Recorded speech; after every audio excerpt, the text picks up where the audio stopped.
Andrew Basiago, and this is The Quest for Truth. And my name is Aaron Moriarity. I will be your moderator. And welcome back, everybody. I see we have a full chat here. And how are you doing today, Andy? Excellent, Aaron. Another beautiful day in Washington State. Awesome. And, I thought tonight I would start with, again, under Robert's Rules of Orders, as it were, with an important housekeeping detail. Okay. And that is what I've entitled Channels to Contact Andy. Now, let me just restate who I am and how I operate. I am an American lawyer and writer whose métier publicly has been discussing my experiences. And to further that, I've completed books, hundreds of articles, hundreds of interviews, dozens of TV shows. But most importantly, in this internet age, I've established two websites, projectpegasus.info and projectmars.net. But those were kind of superseded by my Facebook groups. Project Pegasus, my time travel group, Project Mars, my Mars group, and Andy for America, which was my presidential campaign site, which will probably soon be converted into, be renamed essentially, my U.S. Senate campaign site, because if I do seek higher office again, that's about as high in the American political system that I would seek. I will never again run for president. But that's really not what I want to talk about on the front of today's The Quest for Truth. What I wanted to make clear is that by establishing those three Facebook sites, I've given everybody who wants to talk about their experiences the opportunity to become a member and tell everybody in that group, not just me in a telephone call for 3 hours, but everybody in the group forever, what they're happening, even if they're, let's say, concerned that they believe they may be a targeted individual. What I found when people bring me problems, they want to talk for hours. I tell them I'm not practicing law anymore because I'm legally blind. I'm inactive. And I'm still a member of the U.S. District Court for the Western District of Washington and the Washington State Bar Association at the state level. I've kept my law licenses, but the first major matter is to remember that I'm not practicing law, so I can't help people legally. And beyond that, by trying to spend a half hour, an hour, 2 hours, 3 hours on the phone with me, I've stated repeatedly to people, well, wait a minute. This, in all discussions, when we just jawbone in a telephone call with one person, in the internet age, that is highly inefficient. Because, for example, when somebody wants to talk about their time travel experiences, just as a man who's now, he claims he's 86 years old, and he was a technician on a time travel program at the University of Oxford. That has been tearing up Project Pegasus for the better part of 3 days now. Hundreds, if not thousands of people will read that discourse. But if that gentleman had called me on the phone, no matter how long he spent on the phone with me, it wouldn't reach everybody. So I just want to make it clear at the outset of tonight's show that I have established channels to contact Andy, and it is Facebook. I am doing this podcast, and I'm appearing on the podcast of Dr. Michael Salla, because I believe in his leadership of exopolitics, as somebody who's written 15 books and thousands of articles, or about 1,000 articles in the field. And I'm also appearing on Night Dreams Talk Radio with Gary Anderson. But that's it. I've also offered that if somebody has a really important thing to discuss with the American people, that I would contact you, Aaron, and ask if you want to have them on your podcast, Truth Quest. And I've already done that with 2 or 3 people and even given them your personal phone number. And after spending hours on the phone with me, they haven't called you. So I just want to make it clear that I'm not taking phone calls to discuss the caller's experiences. In fact, I never offered to do that. Now, if one of my fellow Mars astronauts who has not come forward, like President Obama, at least fully forward, or, I don't know, Regina Dugan, or someone else like that, if they called me, of course I would speak to them because they would be advancing the research that I've been involved in years.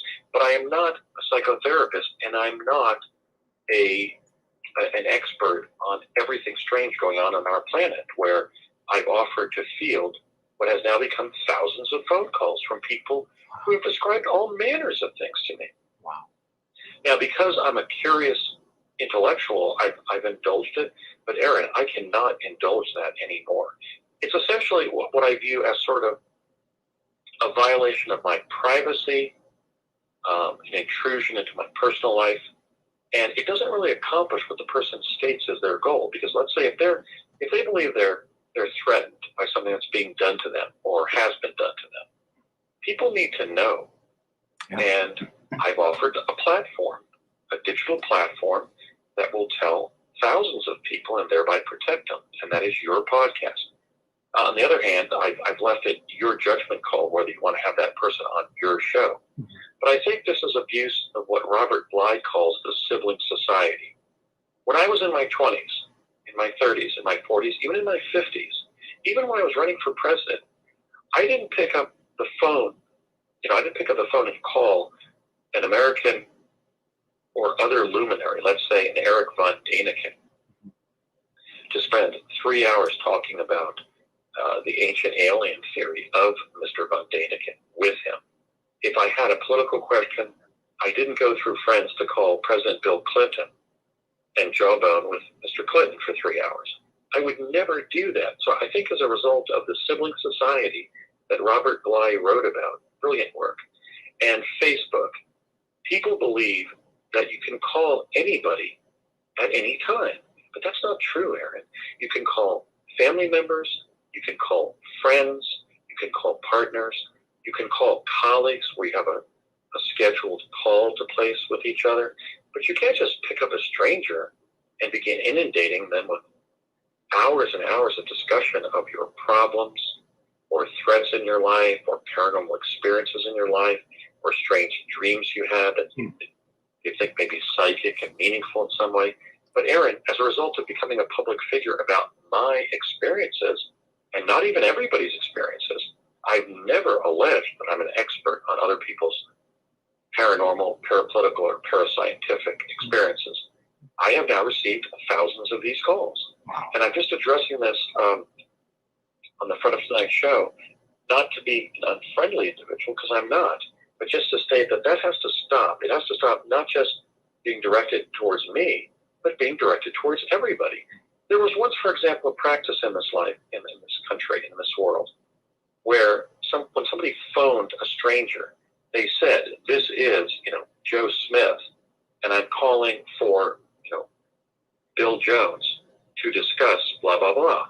But now I get calls, and they say, "Andrew," and I start talking, and they still don't even tell who they are. Wow. Why should I engage in the anti-democratic discourse of responding to a phone call by somebody calling me by sometimes just my first name, sometimes my first and last name, sometimes just my last name, and then begin answering their questions, and I still don't know who they are? Wow. That's literally an invasion of privacy, legally. And so I have to make it clear to people that we have to reestablish the common courtesy by which telephones were being used. And remember that with a public figure who establishes several, not just one, but numerous Facebook groups around different subjects, you have to respect that and use that as the channel to contact that individual. I mean, I started those on time travel and Project Pegasus, Mars, life on Mars, and Mars visitation on Project Mars, political issues on Andy for America. So I'm a public person, but that doesn't mean I can talk politics for 3 hours just because somebody calls me. What if I have to undergo dialysis? What if I have to eat lunch? What if I have to sleep? What if I have to do anything else? Mm-hmm. So that has to stop. And in addition to those three, Aaron, I played a seminal role in the Lunar Anomaly Research Society, the Time Anomaly Research Society of Lewis Reinhardt, Exopolitics Mars, Exopolitics on Facebook, and so forth. So use the channels that are established. That's simply common courtesy. And I'm not going to be allowing people to call me and even continue to talk with me about, let's say, what they found on Mars, or some form of parapolitical targeting they believe they're under, or some other abuse of the deep state, or what have you. Just because I've mentioned something on a radio broadcast or a podcast, that doesn't mean I've said, hey, everybody and his brother with something to discuss about this should call me one-on-one. Does that sound at all efficient? Does that sound fair to me? And is that what I originally asked for? No. I mean, my phone number is listed with the Washington State Bar because it has to be for me to keep my law license. It's a requirement. But that doesn't mean, like, if I have a legal question, I go to any lawyer in that field and then spend 3 hours on the phone with them, not letting them get off the phone. I might call one of my respected colleagues and say, hey, can I bend your ear for 3 minutes about a legal matter? And if they say yes, I then continue the call. So please, everybody, start reestablishing the common courtesy by which America operated. We don't even have operators.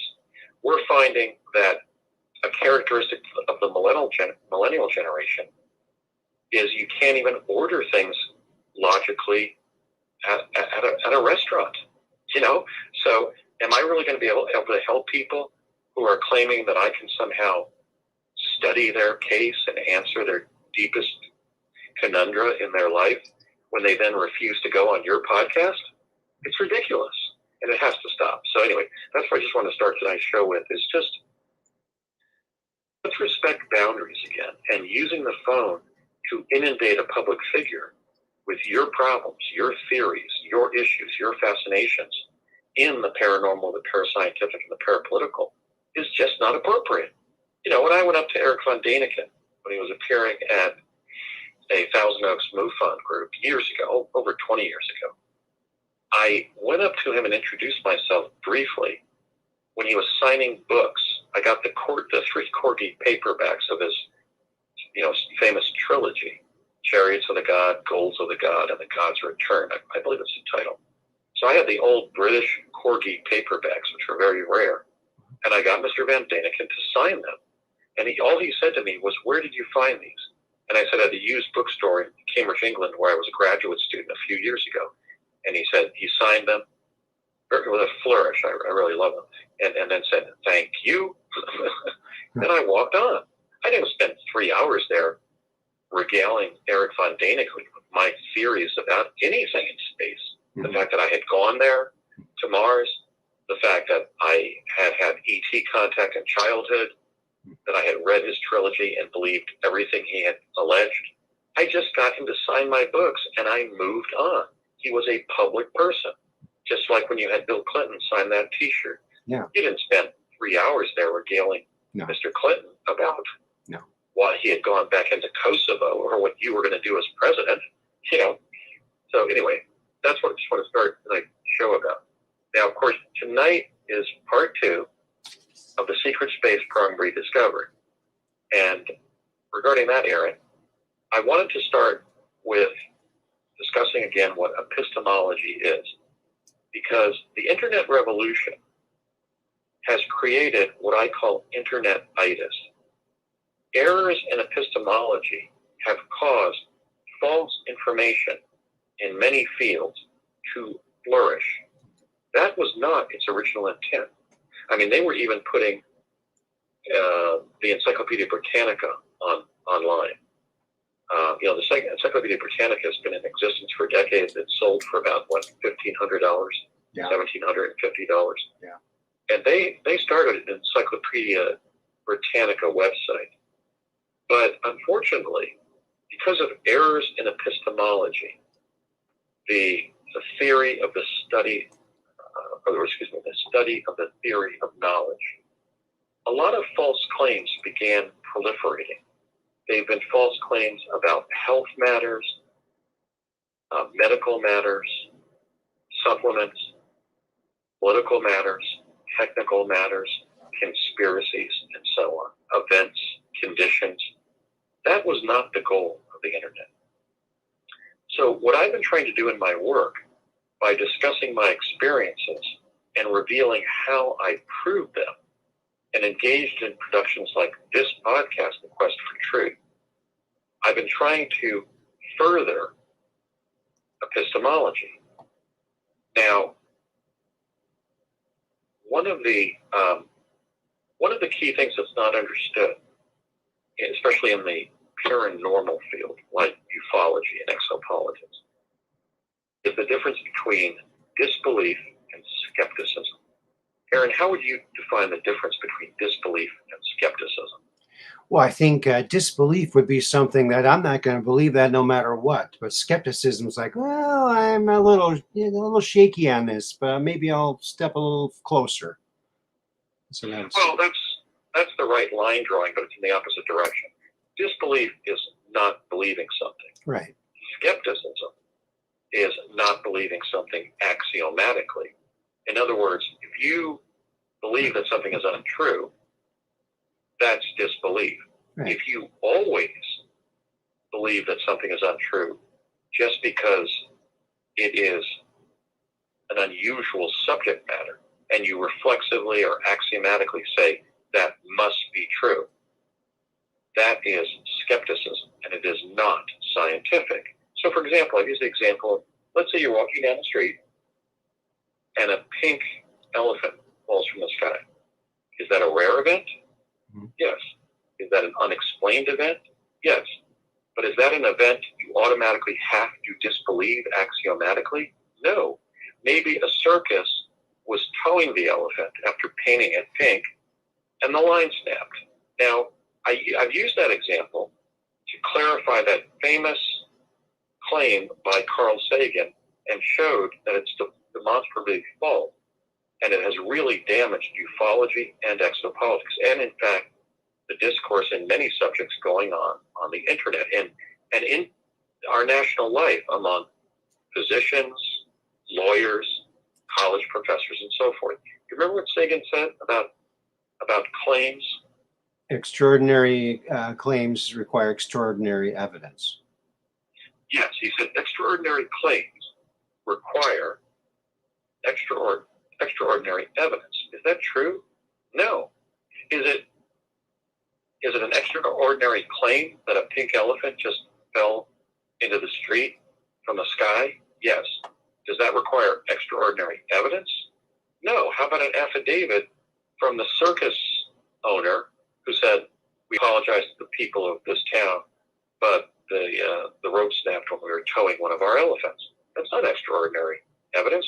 Just like a photograph of that happening, or a film of when it was happening, of the helicopter going across the city and the line snapping, and tragically the elephant falling to its death, is not extraordinary evidence. So in fact, Sagan's famous nostrum, famous statement, famous quotation, if you will, that extraordinary claims require extraordinary evidence is not scientific. It's beneath an astronomer teaching at Cornell while going on the Tonight Show and talking about our universe being full of billions and billions of stars, or at least being quoted as saying so by Johnny Carson. And it's not scientific. Extraordinary claims don't require extraordinary evidence. They just require evidence because they're claims. And for that matter, ordinary claims require evidence. When you claim that you met Bill Clinton, you submitted a T-shirt signed by him. Twice. That was an ordinary claim about an American luminary, our 42nd president, William Jefferson Clinton, and you prove that with ordinary evidence, a T-shirt signed by him in his signature. Big whoop. That's what life is made of, is ordinary and non-ordinary events, ordinary and extraordinary events.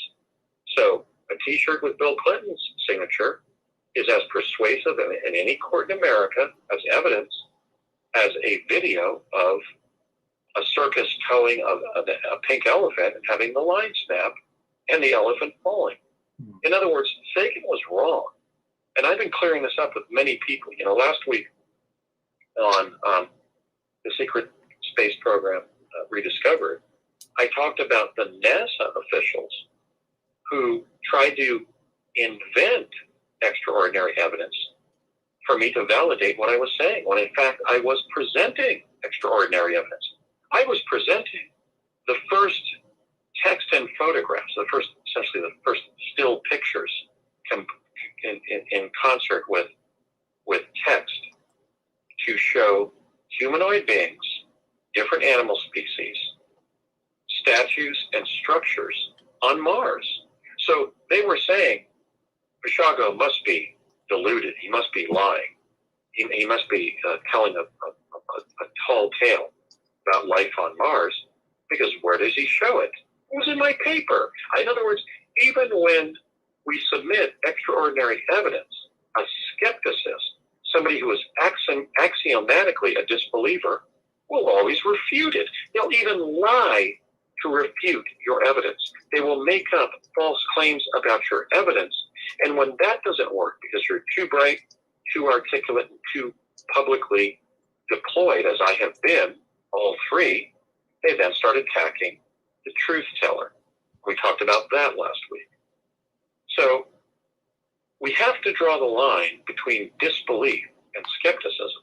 Now, just because skepticism exists, like those utterly deluded and fallacious NASA employees who attacked me when I published my landmark paper, The Discovery of Life on Mars, that doesn't mean that because skepticism exists, we have to believe everything, that we have to disregard and abandon disbelief. I mentioned the Mexican idiom, when your mind is too open, your brain falls out. Okay, now Jim Marrs, the great writer in the paranormal, parascientific issues, and obviously parapolitics as well, addressed this issue with me personally regarding Roswell. He said to me, Andy, we now have 80 plus Roswell witnesses, not Roswell claimants making mere allegations, but witnesses to the Roswell incident. And I said, what kind, Jim? And he said, well, nurses who were at the Roswell medical facility, the hospital there, when the alien bodies were brought in on stretchers or being autopsied, people who had collected the bodies and the parts of the craft for the U.S. military, and so forth. And he said, ultimately, the belief or skepticism regarding Roswell, the Roswell crash of, July 7th, 1947, July 8th of 1947, comes down, Andy, to belief. If you believe the major premise that extraterrestrial beings visited our planet, crashed their craft, and that their bodies were recovered, you will believe those 80 plus witnesses. If you don't, if you are an axiomatic disbeliever, a skeptic, it will come down to scrutinizing President Truman's signature on an alleged MJ-12 briefing document. And then even when you find that it is President Truman's signature and somebody couldn't have faked the document, or at least it creates the channeling function that signatures create under the practice of evidence, you will choose to disbelieve it by saying that's not Harry Truman's signature. Okay, so I want to make it clear at the outset of tonight's show and all other podcasts here on the Quest for Truth that I am not a skeptic, nor am I an axiomatic. In the same way that I'm not an axiomatic disbeliever, I am not an axiomatic believer. That also is not logical. That violates epistemology, the study of the theory of knowledge. It says because there is such axiomatic disbelief, everybody making claims has to be telling the truth, or has to be believed, or has to be indulged during an ad hoc 3-hour phone call, or a call into a podcast where they won't get off the air. Okay? So I just want to make it clear that I'm not a skeptic, but I am not, that does not mean that I do not disbelieve certain claimants.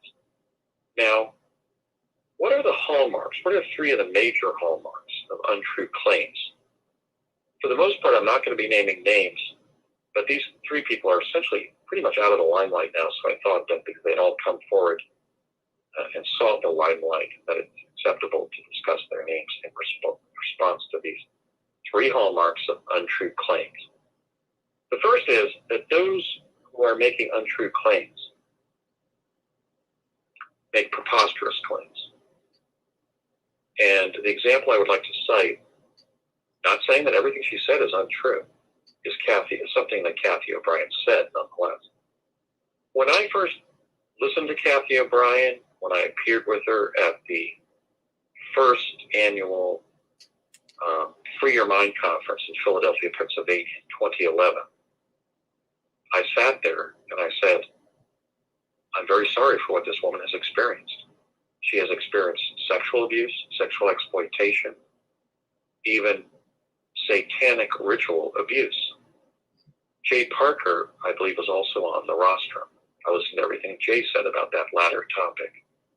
And as I listened to Kathy O'Brien, especially studied her relationship with her boyfriend or husband, Mark, I believe his name was Mark Phillips, I believed her. I received phone calls, and in fact received one this week, in which somebody referenced the experiences of Kathy O'Brien as real.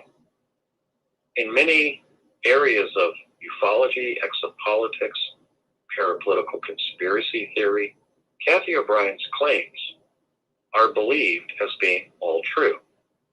Now, I began to disbelieve all of her claims, at least a particular preposterous claim that she made, when after telling about all this sexual abuse, she claimed that she was helicoptered to the White House to have sex with President John F. Kennedy when she was age 11.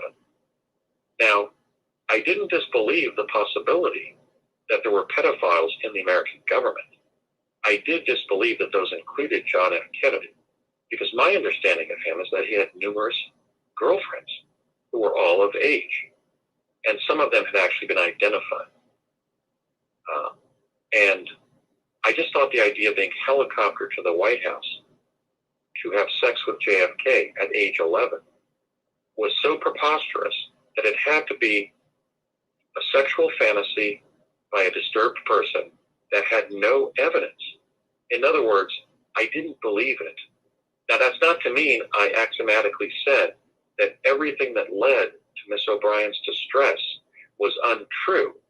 Because look, as a lawyer, you end up doing a lot of counseling. You don't become a psychotherapist or a psychologist, but you work with a lot of troubled people, including mentally troubled people, because the law is always on the margin. The doctrine of stare decisis in American law always puts the attorney at the margin of a controversy, and that controversy usually distresses the individual, whether it's a battery, an assault, a theft, breach of contract, whatever. I even started to get into foreclosure defense. And, people were calling me at 3 o'clock in the morning to ask me whether I could save their house, the house that they loved. And I told them I'm not going to be able to do so if I don't get a couple hours of sleep. And they would tell me that they would then apologize because they were on medication, because they were losing their home. They were losing their very place where they lived, where they felt comfortable. They had all their property and their kids lived and so forth. So I have dealt with a lot of troubled people. And when I heard Kathy O'Brien claim that she was helicoptered to the White House to be used and exploited sexually by President Kennedy, I did not believe it. Does that mean I'm a skepticist about claims of pedophilia? No. Does that mean I'm a skepticist about claims of sexual abuse by powerful people in the deep state? No. I've heard very believable claims. I mean, in my book about Pegasus, I talk about being sexually molested as a 5-year-old and what I did by injuring the molester. That's one of the reasons I went as far down the rabbit hole of applied quantum physics in Project Pegasus, as my dad and other people on the project explained to me. Why? Because I had taken action to protect 12 other kids in the program, or 11 other kids in the program, and myself, from this hideous, heinous child molester who was a physician studying the effects on the technologies on children before we were allowed to time travel.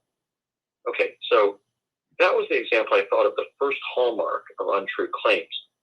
I don't believe President Kennedy did that. I don't know why Kathy O'Brien said that, but I don't believe it. I think it has the hallmark of an untrue claim, which is a preposterous claim.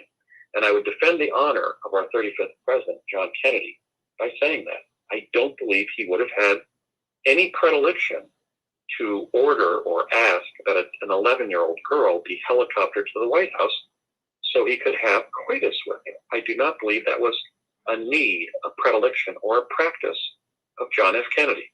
And I think it also, when I heard that her boyfriend or husband, Mark Phillips, had reportedly worked for the CIA, and I knew that it was stated by some of my contacts that the CIA had killed President Kennedy, I was wondering whether I was actually listening to character assassination following physical assassination of President Kennedy. I asked myself, did her boyfriend or husband, Mark, working for the CIA, convince her through hypnosis or some form of mind control that President Kennedy did do that evil deed just to disparage his reputation after his physical assassination? And then when I was accused of atrocities that I would not commit, much less think of, I thought this is a pattern whereby the deep state is making false allegations against prominent Americans. I call them the real CIA. Charismatic individual Americans are being accused of atrocities that their record and their character and personality show they would never think of and never commit. An example of that was the claim that Celine Dion had started to look bad because because the virus had prevented her adrenochrome shipments from China. Adrenochrome being a medication or supplement taken from an adrenal fluid of some kind that's apparently collected from tortured children. Yeah. Now, was I being a skepticist by saying I didn't believe that about Celine Dion, that adrenochrome doesn't exist because it's such a strange claim? No. I've talked to dozens, if not hundreds of people about that crisis. And when some didn't find axiomatic belief from me, they then stopped communicating with me, even if they were radio personalities, because it was happening. But that wasn't the issue. The issue was whether it was happening in the life of Celine Dion. My evidence was not only Celine's rapturously beautiful singing of Christian hymns like "Oh Holy Night" on Christmas, but which I thought showed real spirituality and real goodness. It was her performance during Hurricane Katrina, when by crying about the local, state, and federal government abandoning the predominantly black folks in New Orleans to Katrina as they languished up to their chins in water that they couldn't swim in, by her crying on the Larry King Show, it was Celine Dion who marshaled the best in the American people to begin rescuing the people of Katrina. That individual inspired me to invent a device I haven't even gotten patented yet to rescue people from flooding. Okay? So that happened.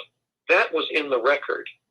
Was there a bill of sale of adrenochrome to Miss Dion?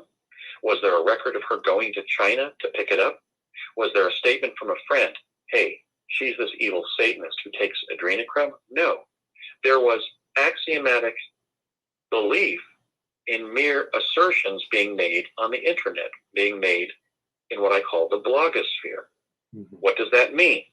That means that many people in society who immediately believed the claims of Celine Dion were true before being proved in any way were suffering from what I call internet-itis.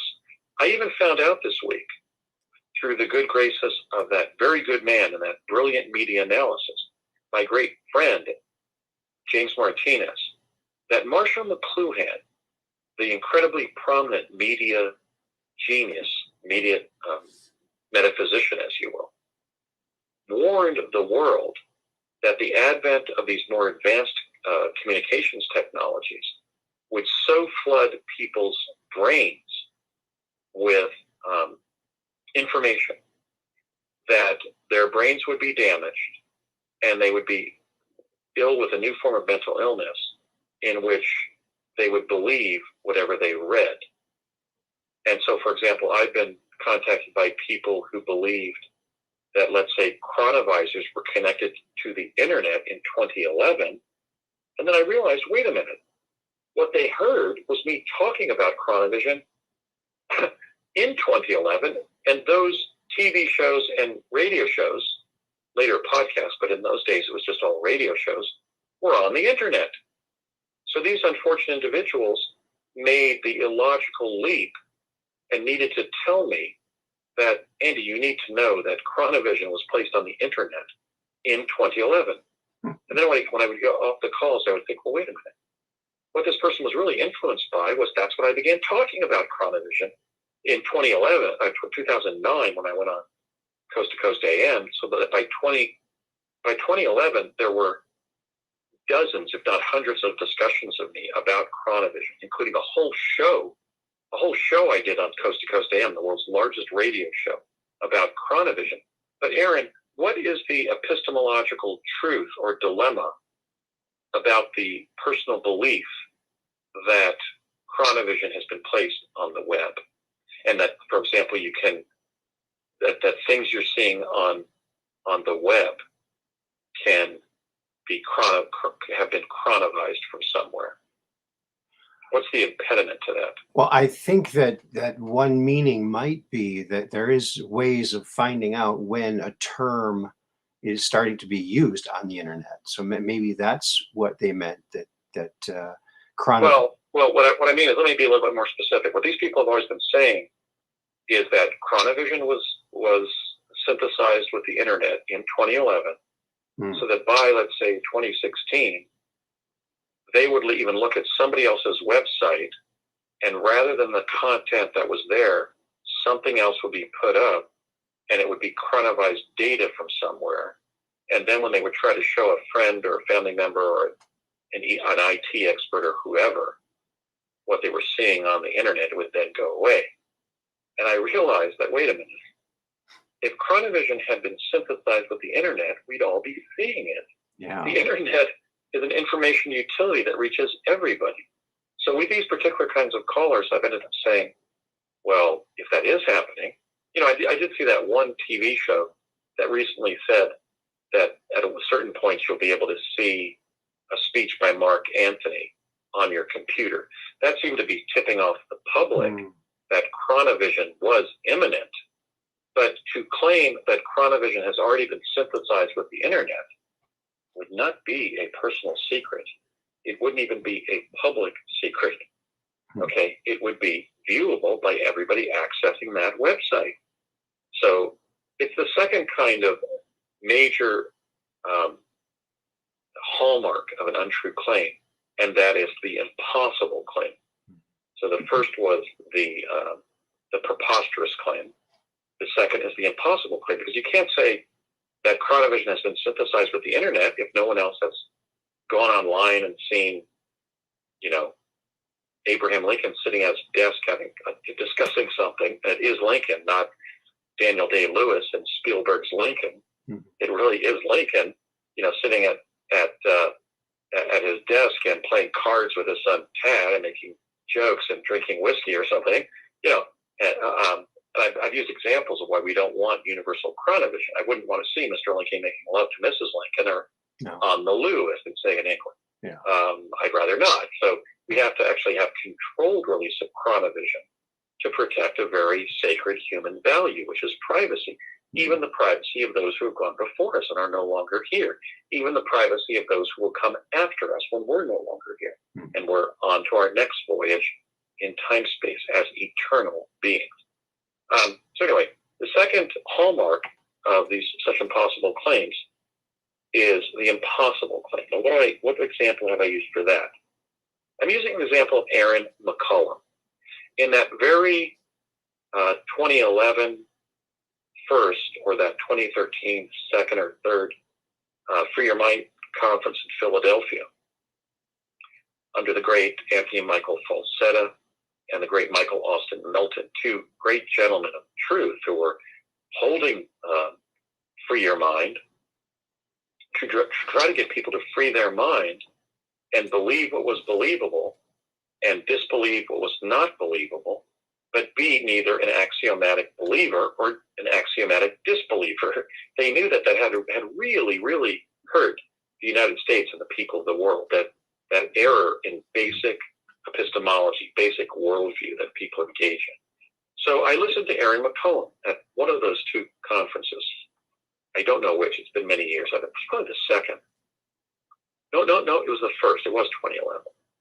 And one of the things I noticed about the false claimants is that when I did appear at a conference with them, I would sit down right next to them and begin, eating with them, and they wouldn't talk to me.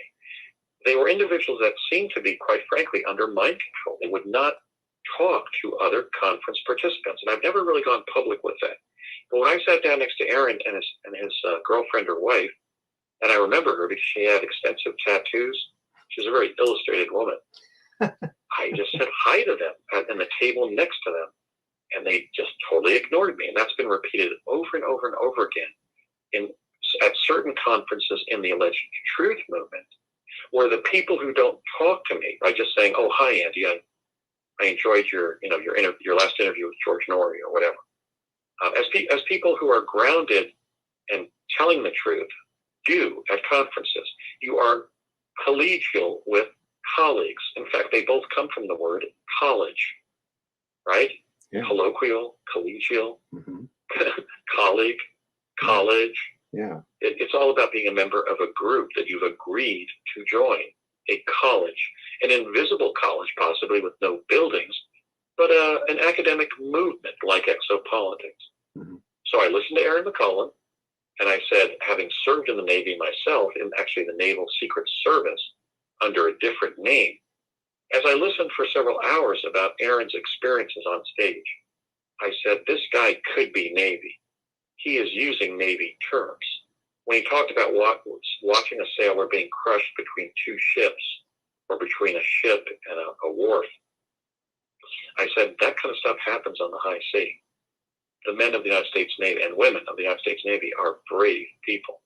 I was, in a sense, lucky to be in the Naval Secret Service and be going to Mars to a scary place, but a much safer place than, let's say, the USS Iowa, when its weapons magazine exploded because it was booby-trapped by terrorists. Okay? So I listened to Aaron thinking, this guy could have been Navy and he can be telling the truth. Do you remember any claims by him that caused you to disbelieve Aaron McCollum before he retired to a luxury home in Florida? No. I'm really quite unfamiliar with him, although he does have an interesting first name. Yes, the great Aaron. When it was pre-shadowing your name and your arrival in the public scene, deservedly so. Now, Aaron McCollum emerged after I reached market saturation. When I was on Coast about 3 times and had some of the greatest audience responses, some of the greatest Arbitron scores that Coast has ever enjoyed, and was told that by George Norrie and his producer Tom Danheiser. They were calling me during commercial breaks during my first, let's say, 3 appearances and saying, Andy, our boards are lighting up. You have set America on fire about your time travel claims. And the amazing thing is that it was 11/11, and they had played as the 11th song my anthem, because I had met Jim Morrison as a kid, Light My Fire. I believe it's a song that encourages me to energetically pursue life with all it has to offer, just like I'm inspired by Gloria Estefan's great song Reach from the 1996 Olympics. And amazingly, there were synchronicities in that first appearance on Coast to Coast AM with George Norrie. But what I found when I reached market saturation after 2 or 3 years, around 2011, is that Aaron McCollum and other people I would find were not telling the truth began to proliferate. And as the relevance of this to tonight's part 2 of the secret space program Rediscovered, let me contextualize that and put that in, connect those dots. I think they went from gatekeepers, who were people like a father, an uncle, a teacher, a coach, a rabbi, a priest, a minister, whoever, to journalists and sort of public figures. You know, a Ray Villard, the publicity director of NASA's Hubble Space Telescope, Richard C. Hoagland. You know, there were all these people who claimed expertise on Mars, who then attacked not my claims, true claims of going to Mars, which came in 2009, but my original paper, The Discovery of Life on Mars, just showing human and animal life and our other physical objects on the red planet, my paper, The Discovery of Life on Mars, in 2008. The initial attacks by this second group of sort of media expert and agency expert gatekeepers began when I published The Discovery of Life on Mars. But at the same time, just to let everybody know that the deep state is not a monolith, the first person to call me and congratulate me for my paper as highly accurate was Virginia Olds. Who did Virginia Olds work for? When had I met her? Who was she? She was an elderly woman who had worked for the CIA that I met when I was about 10 years old, and who looked me up 35 years later, around 2005, and told me that the CIA had no problem now, in 2005, going forward with my time travel truths, because they were very happy that I was not advancing that post-Vietnam dynamic that the CIA is an evil monolith, that everybody who works for the U.S. government is evil. They're all in this thing called the deep state, and they're staying up all night and all weekend to find ways to oppress all of us. How about those who have died protecting us from things while we're sleeping in our beds at night, and we'll never even know their names? And when the CIA people, the NSA people, the DIA people, the DARPA people began to tell how or see how I was telling the truth, that just like any other organization, any of these intel agencies has good, indifferent, and evil people. The good people in CIA actually came to me after I published The Discovery of Life on Mars and said, "Congratulations, Andy, you've done it. You have written a paper as significant as Darwin's Origin of the Species." Wow. You know, this will be known 200, 300, 400, 500 years from now as a contribution to global civilization. That's what these CIA people were saying. Wow. Do you think if they wanted to keep secret what was on Mars, they would have said that to me? And yet at the same time, NASA officials like Richard Hoagland and Ray Villard were saying things like, Basiago, small parens, small letters, is a CIA legend. Hmm. If he's saying there are these little leprechauns on Mars, why doesn't he show it? And other patently ridiculous statements. So the second hallmark of such falsity is the impossible claim. So I realized that Aaron McCollum was not telling the truth when he claimed that not only did he serve in the secret space program after serving in the U.S. Navy, which I obviously got my attention because I had gone into space secretly for the U.S. Navy. Mm-hmm. Can you blame me for at least exploring the truth of Aaron McCollum? Sure. Or people who had interviewed me, like the leading publicists in exopolitics, Weber, Sala, and Kasten, also went on to interview Randy Kramer, Corey Good, Aaron McCollum, the alleged super soldiers, etc. Why?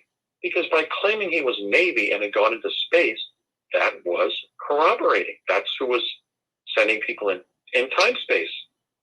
But he lost me, and I realized that they were putting hoaxers into exopolitics, directly targeting my time travel and my Mars visitation claims, even the time travel aspects of my time travel claims. When Aaron first said he was Navy and went into space, then he said he was a secret space program participant, then he said he was a super soldier. Then he said that his purpose in Mars was to go there and be an assassin for the U.S. government, a la the claims of Duncan O'Finian on conspiracy theory with Governor Jesse Ventura. But then he said something that was literally impossible. And that's why I'm using him as an example of tonight's impossible claim in this false thread within the truth movement. he said he was part dolphin. Now, I just had a dream about this issue last night when I dreamt that a Mars anomaly researcher took me to me a fossil that showed that two disparate birds had interspeciated. In other words, had sexual interaction and produced a new type of bird. And the person said, Andy, this must be how the hybrids were created on Mars. And when I woke up from the dream, I thought, wait a minute. Does that mean a person could be part dolphin? No. Look, if there are hybrids on Mars, they would have been through genetic engineering. But that doesn't mean that there are humans walking among us who are part dolphin, any more than the possibility that they were dolphins, let's say, in a previous life. I mean, I dreamt about being a dolphin in a previous life. I had a paranormal memory or dream or reflection of being an ET when I levitated those small toys when I was 3 years old. So we don't know everything that the universe encompasses. But can you literally say axiomatically, without even being genetically tested, that you know you're part dolphin? Oh yeah, and I'm part donut. I mean, look, you can't allege that you are part dolphin without literally saying that, look, right here on this DNA, I have a strand of dolphin.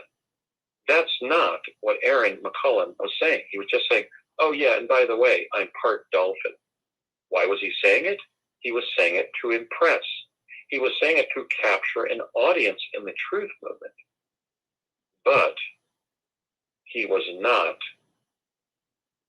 exercising what I call the truth principle. The purpose of the truth movement is the truth. It's not a science fiction fantasy in which any kind of claim is made. So also on the top of tonight's show, I wanted to discuss the third type of hallmark of a false claim. And that is that they make a demonstrably untrue claim.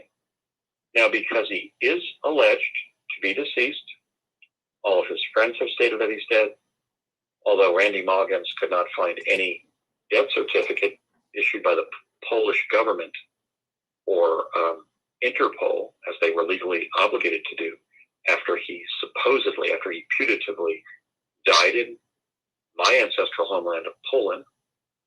It was stated of Max Spears, by Max Spears, to my face.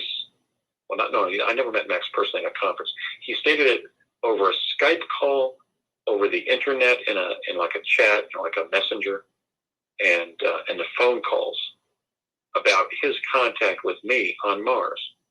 And I said, Max, we have never met. I never met you on Mars. I never met any children on the Red Planet. The youngest person that I did meet there was William Brett Stillings, who was 14 when we first went, and I was 5 years older. I was 19 and Brett Stillings was 14 when we went. I said, I've described why Brett is an American hero for going to such a frightening and faraway planet at such a young age. And that's very honorable, very impressive as a major life accomplishment. He's a great explorer in the history of exploration because of it. I mean, we didn't even have 14-year-olds on the moon. They were all like 39, 40, 41 years old, all of them. And I said to Max Spears, Max, you are deluded. You are making a demonstrably untrue claim. And in addition to not having contact with any children on the Red Planet, after you discount Brett Stillings at 14, then move up in age to people 17, 18, 19 years old, as I was when I first went, and there were older people there. Mary Jane Eisenhower was born in 1955, so she was 6 years older than me when I met her in 1983. And I was no longer 19, I was 21, and so she was 26 on 3/3/83 when we were up there together with Regina Dugan, Linda Richmond, and Bernard Mendez during the so-called night run. And so I literally told Max Spears before his supposed death from the supposed black goo, I said, Max, I know you're interested in this field, but you have not met me anywhere. In fact, when I was going to Mars, my oldest nephew had not even been born yet. He was born in the late 80s. So I was having contact with my nieces and nephews after they were born, after I was no longer going to Mars. In fact, years after I was no longer going to Mars. But I didn't have contact with kids outside that, and I never met you. I never met you when you were 6 years old. You could have been living in Inglewood, California, or El Segundo, California, where you said you did, 5 miles or 5 minutes on foot or whatever you said from the jump room at 999 North Sepulveda that we were using to get to Mars. And that may be coloring your thinking, Max, but we have not met and we did not have contact on Mars. People went on to continue to say that this individual's demonstrably untrue claims were true because they believed Max Spears. Mm-hmm. Why didn't they ask me? They didn't want to rely on somebody with 5 degrees who had done hundreds of interviews and never been rebutted, who was talking about his experiences articulately without rebuttal or without misstatement or sometimes slight errors of stating what I'm trying to say, but not demonstrable falsehood ever in years, who was a Cambridge-educated environmental scholar, the 280th American to graduate from Magdalen College, University of Cambridge, since it was founded 600 years ago in the year 1428, who had worked with Norman Cousins and Jacques Cousteau before he was 26 years old, who had been recommended to be editor of the Bulletin of the Atomic Scientists by one of the former chief speechwriters for President Kennedy, Norman Cousins. In other words, in this axiomatic sort of belief, what people who were supposed to be serving the truth movement have been serving the falsity movement by believing in Max Spears, is they've never contextualized or credited the credible. They've never said, well, I believe Andy because bing, to bing, to bing, to bing, to bing, but I don't believe Max because the people he's saying he was on Mars with are saying I wasn't on Mars with this guy. But I believe him because he came forward. Now, Aaron, do you think that's in any way logical?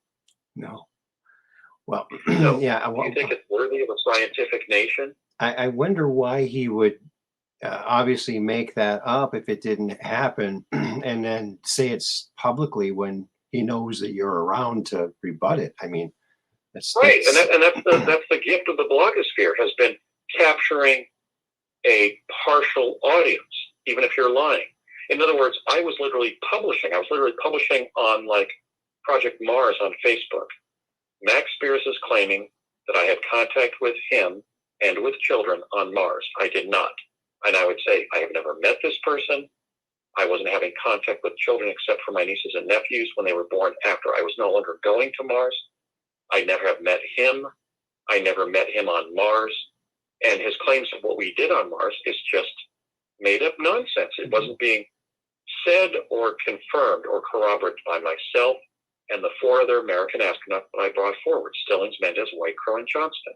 Because they would then back me up and not only say, Andy's saying that he was on Mars with me, and I'm saying I was on Mars with him. So we actually had 8 confirmations, the 4 from me to the 4 other experiencers, and their corroboration back to me. What did Max Spears have? He had his mere allegations standing alone. And I would explain that on Facebook. I would say, look, friends, we have 8 corroborations. The 4 in which I identify Stillings, Mendez, Whitecrow, and Johnston, and then the individual ones from those 4 U.S. astronauts confirming my mutual time on Mars with them. Even Stillings and Mendez, who talk about being trained with me. Even Whitecrow, who mentions working with me on Project Pegasus when I was a kid. Even Ken Johnston writing a congratulatory photograph to me as a fellow U.S. astronaut. Okay, so in other words, I would be saying, look, how do you contextualize somebody's claims standing alone? Anybody can say they are the emperor of ice cream. Remember when Emily Windsor Craig came forward and said that she was a Windsor? Was that possibly true? Yes. There could be branches of the royal family that were cut out. That goes on in royal intrigues throughout history, through all oligarchical collectives. I'm sure that, there will be people claiming that, Bill Gates lived next door to them and was planning the virus or the vaccine when he was 11 years old. In other words, there will always be people claiming that they are the emperor of ice cream with no support. But the problem about the secret space program, and why I'm even doing a show called the Secret Space Program Rediscovered, is that when an Aaron McCollum, when a Max Spears comes forward and makes not only just mere allegations standing alone, but demonstrably untrue claims that are refuted by the very people that they're claiming they were in common experiences with, there is a certain significant block of people in the truth movement who refuse to believe the truthful and they believe the false. And it's a really difficult epistemological dilemma. It's a difficult political, social, and cultural dilemma that I'm trying to remedy with a study of epistemology. I didn't even study epistemology at UCLA as an undergraduate history major or as a law student, but I learned it. I learned it primarily as a writer and then as a lawyer. I read about it independently. And that's what I'm sharing here in part 2 of the Secret Space Program Rediscovered. Those are the 3 propensities: the preposterous claim, the impossible claim, and the demonstrably untrue claim in all areas of extraordinary, paranormal, parascientific, and parapolitical claims. But as I said regarding Sagan's famous nostrum, I'm not saying that extraordinary claims require extraordinary evidence, but they do, I'm afraid, friends, require evidence. They don't exist just because they are claimed. Yes. I mean, when you ask your best friend to pick up Rocky Road ice cream at Baskin Robbins, and they bring pistachio almond, and you say, friend, I asked for Rocky Road, and they say, au contraire, I heard you ask for pistachio almond. What is it? It's 2 separate claims with no evidence. Now, if your friend then says, this is the note you handed me to remind me what flavor to get for you at Baskin Robbins, 28 flavors, pistachio, almond with chocolate fudge. If they then show that note to them in your handwriting, they are then right. You told them to get pistachio almond, and you are mistaken. Mm-hmm. Now, unfortunately, confounding discrepant claims is the finding in modern quantum physics that 2 people claiming a shared experience that differ in opinion, when formally both were wrong, or one was wrong and one was right, there are some quantum physicists who are saying that both can disagree as to what happened and be right. And I don't believe that's true because, look, Aaron, wherever we are, that's where we are. Mm-hmm. If somebody says, I was on the corner of such and such a street in Los Angeles, California with Andy, or for that matter, something ostensibly extraordinary, I was in the rural valleys of Mars with Andy when I was 6 years old, which is in the nature of what Max Spears was saying. All you have to do is go to that person and say, is that true? Were you on that street corner on La Cienega in Los Angeles when a young Max Spears came up and was talking to you and said he wanted to go to Mars like you were? Was he on Mars with you? If you then say, no, I never heard of this person, he's just making up false claims, I believe that that's as good as that note saying that you wanted pistachio almond at Baskin Robbins and that your friend must be right, that you're mistaken. You then thought you had said that you wanted Rocky Road. So I haven't really accepted the premise, the unproven premise of some contemporary quantum physicists that 2 people claiming a shared experience can both fundamentally disagree and both be right. Because that's like saying that all we experience cannot be agreed, and I don't believe that's the case. Every time I've served some kind of food to family members or friends or guests, they've said, thank you for the turkey, Andy. They haven't said, thank you for the beef. In other words, as human beings, yes, we are all living within our minds, fundamentally, but we're agreeing to a lot. I mean, we can drive at high speeds in opposing traffic and never get into head-on collisions because we don't see a car that really is there. So I believe this third concept in quantum physics, that two people in the same experience can fundamentally disagree and both be right, is just not true. Well, I hew to the belief that either they're both wrong or one is wrong. Well, there's a meme that proves that right. I don't know if you agree with this or not, but there's a popular meme that shows two cartoon people looking down at a number that's painted on the pavement.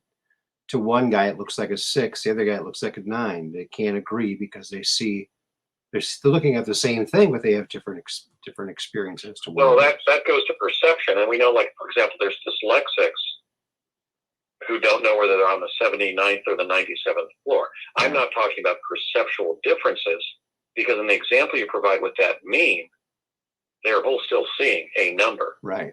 What I'm talking about is when both have 20/20 vision, and both can look down and see things on the floor of that place, that room or elevator or whatever, hallway. And one sees a number and one cannot see a number. Okay. That would be a proper meme for what some modern physicists are explaining. That, some veterans of World War II interviewed by Stephen Ambrose could say that the bandoliers were delivered at 10 a.m. on June 6, 1944, during the invasion of Normandy. Another veteran or veterans could say that they arrived on the next day, June 7th, and that's why we had so many fatalities, so many combat fatalities among the brave Americans invading the Normandy beaches, 6,000. And a third can say, I was responsible for delivering the bandoliers, and they were never delivered. Now, that's a fundamental disagreement with what happened. Mm-hmm. Now, I'm not saying there can be a difference of opinion, because maybe two of those three veterans are remembering it correctly. Mm-hmm. Maybe, for example, they were delivered late, but they were delivered, and the one delivering felt guilty for delivering them late, so he remembered that they were delivered not at all. And actually the second veteran remembered what really happened. I'm not saying there are differences of opinion. Again, that's an epistemological confusion. Mm-hmm. What I'm saying is there's no evidence that there can be fundamentally different common experiences. We do live, as Buckminster Fuller said, in semi-overlapping realities. Mm-hmm. But if Adams speaks to Baker and Carr on his college campus, I believe that Baker and Carr are also having the same conversation with Adams, even if they don't remember it or not. Mm-hmm. But some physicists are saying in their life they may have been going to the undergraduate library to study at that time and didn't have that conversation with Adams. And I don't believe there's evidence for such gross discrepancy. So no, I don't believe that in my example there's rooms for Max Spears at 6 having contact with me when I was 20, let's say, or 19 on Mars that I didn't have. I don't believe that life is ordered that way. We do live in a multiverse. If you are time traveling, you can go to a different reality, but that's not what people are alleging. They're alleging that they're in the same reality with you. See the kind of difficult line drawing we have to do in this art and science of epistemology to really discern the truth from falsehood? That's all I'm trying to do. I'm not trying to be a skepticist, because I'm not. Okay, so what are the specific patterns of false claimants in the specific literature of the secret space program? I've been itching to just go over all of these here on the Quest for Truth for quite a number of weeks. Okay. Some of this will be duplicative, but I've kind of, penned all of them in one place. Okay. The first is they never discuss the first 8 Mars claimants. Right. Do you remember who they were? Andrew Basiago, Stillings, White Crow.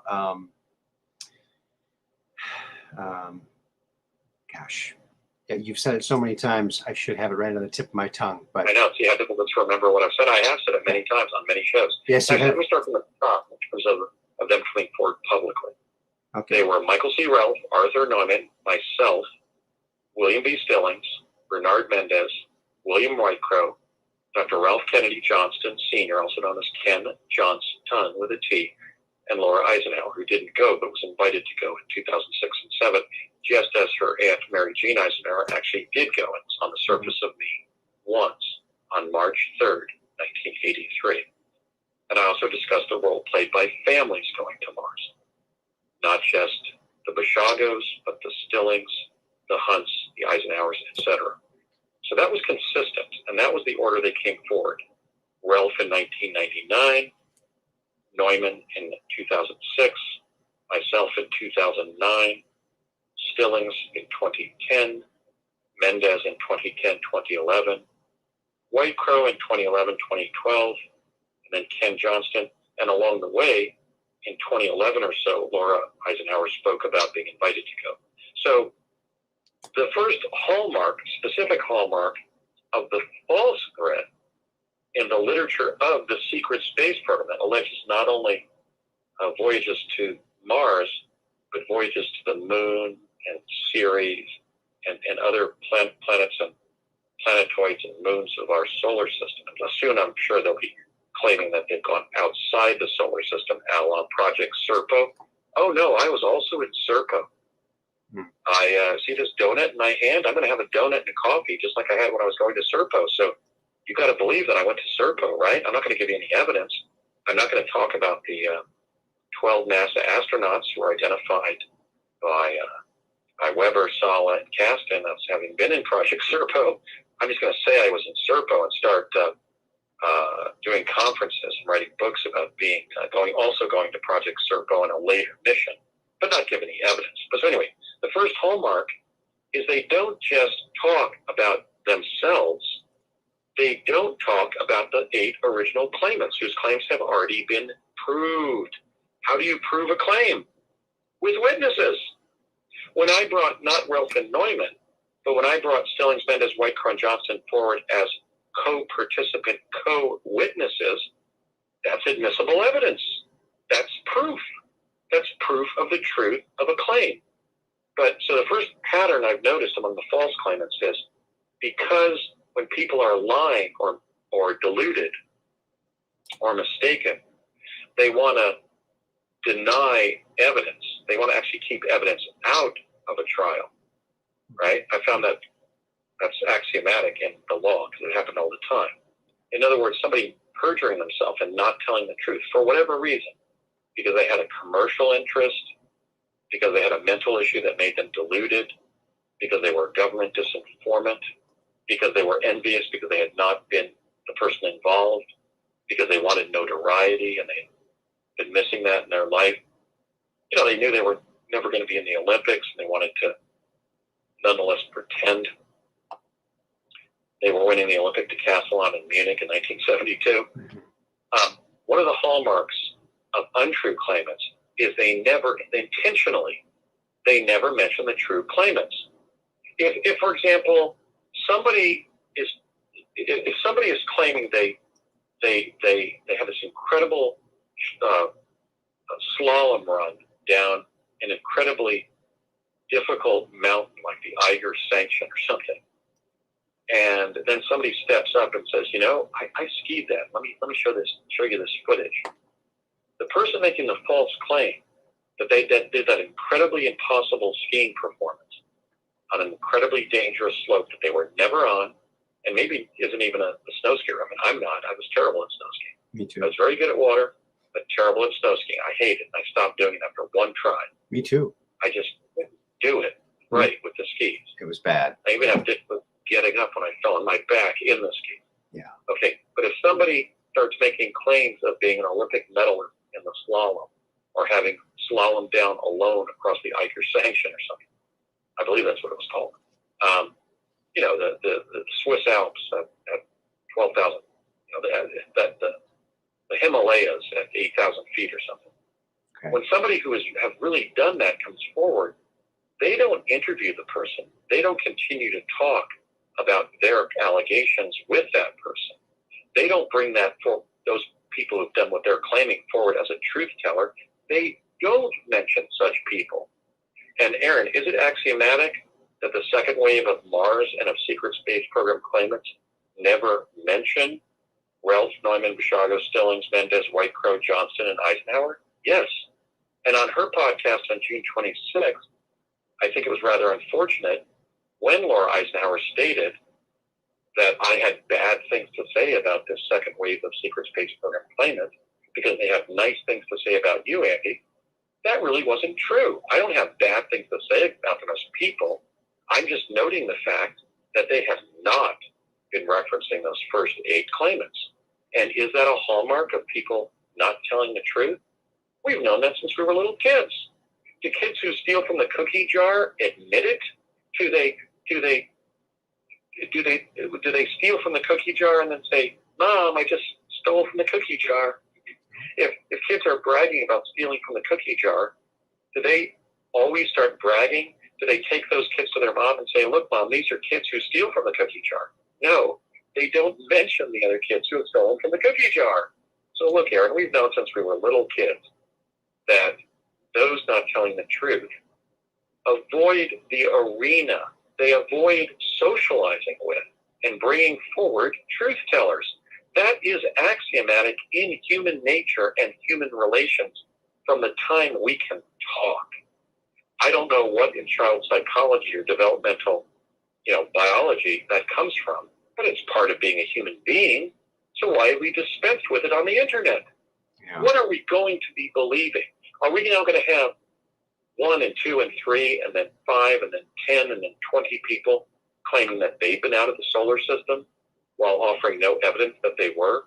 But then if we have one person from Project Serpo who can show us a signed and notarized letter from the Secretary of the Navy,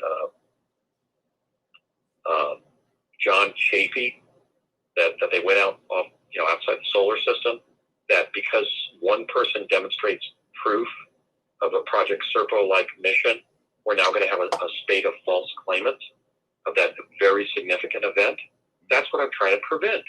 And we're going to have that because according to Ben Rich, the former CEO of Lockheed Skunk Works, everything you think we can accomplish, we have. We now have the technology to take E.T. home. Last time I saw Spielberg's classic E.T., the extraterrestrial, he was not from this solar system.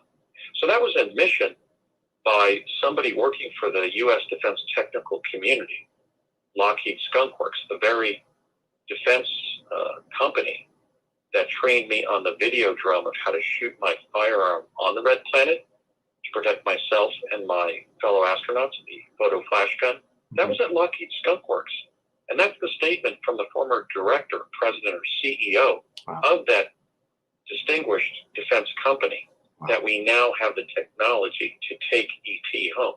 And by the way, Aaron, when we've got Ben Rich of Lockheed Skunk Works saying that, and I had talked about getting that training in my photo flash gun at Lockheed Skunk Works, doesn't that do something to prove my claims about Mars and contextualize what I've said? Yeah. Doesn't the statement by the leader of a distinguished defense company validate an independent truth teller like myself?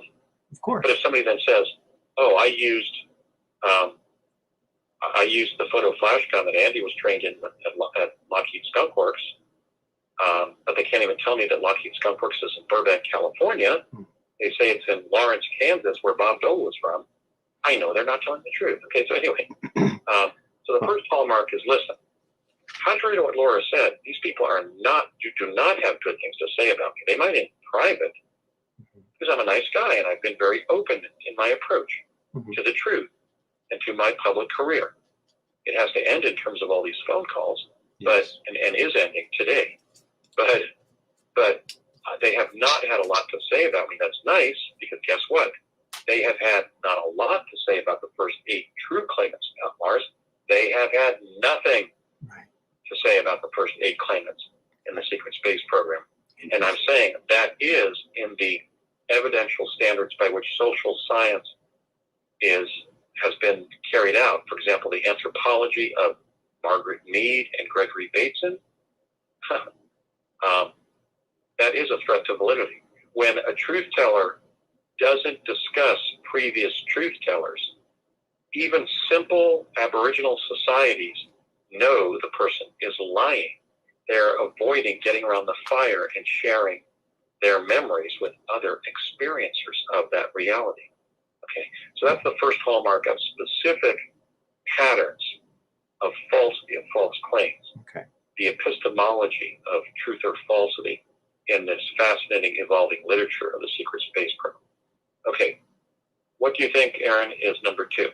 Number 2? Yeah. I don't know. Next. I don't know, but I just have to say something really quick here. I just remembered a Mars connection I have.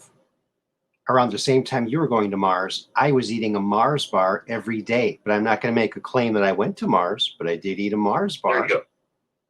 Right, that's what I call false correlation, and that's so obvious that it doesn't convince anybody. You know, when Aaron Moriarity states, as a candy maker, toy designer, and brilliant cartoonist and artist, that when I was going to Mars, he was eating Mars bars.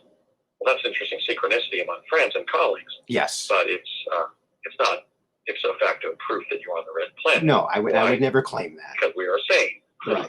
Right. So false correlation is often the literal hallmark of those who are suffering from insanity, from delusion.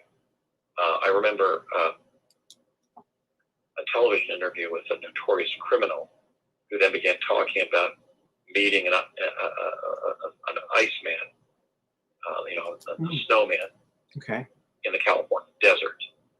And I thought, okay, this person is delusional, because last time and every time I've been in the California desert, it's been a little bit too hot for a snowman, for a snowman to not start melting. Uh-huh. That is delusion per se. Now, let me mention something about that and false correlation. I had a friend who worked at a mental hospital, and there was a woman who unfortunately had been gratuitously sexually molested by her own father. Oh my God. Which is disturbingly common, and I believe should result in the death of such men. Oh. As should a number of say offenses, like first-degree murder. I think we have to crack down on such evil. But this individual, unfortunately, had been raped by her own father as a girl and his friend. In the process, she had lost her mind. She was in a mental hospital.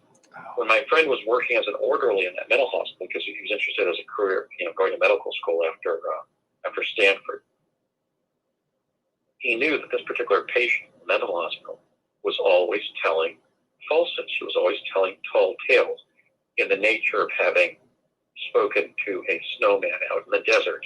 Okay, and the problem was, one day she started saying, "There's a fire in the wastepaper basket."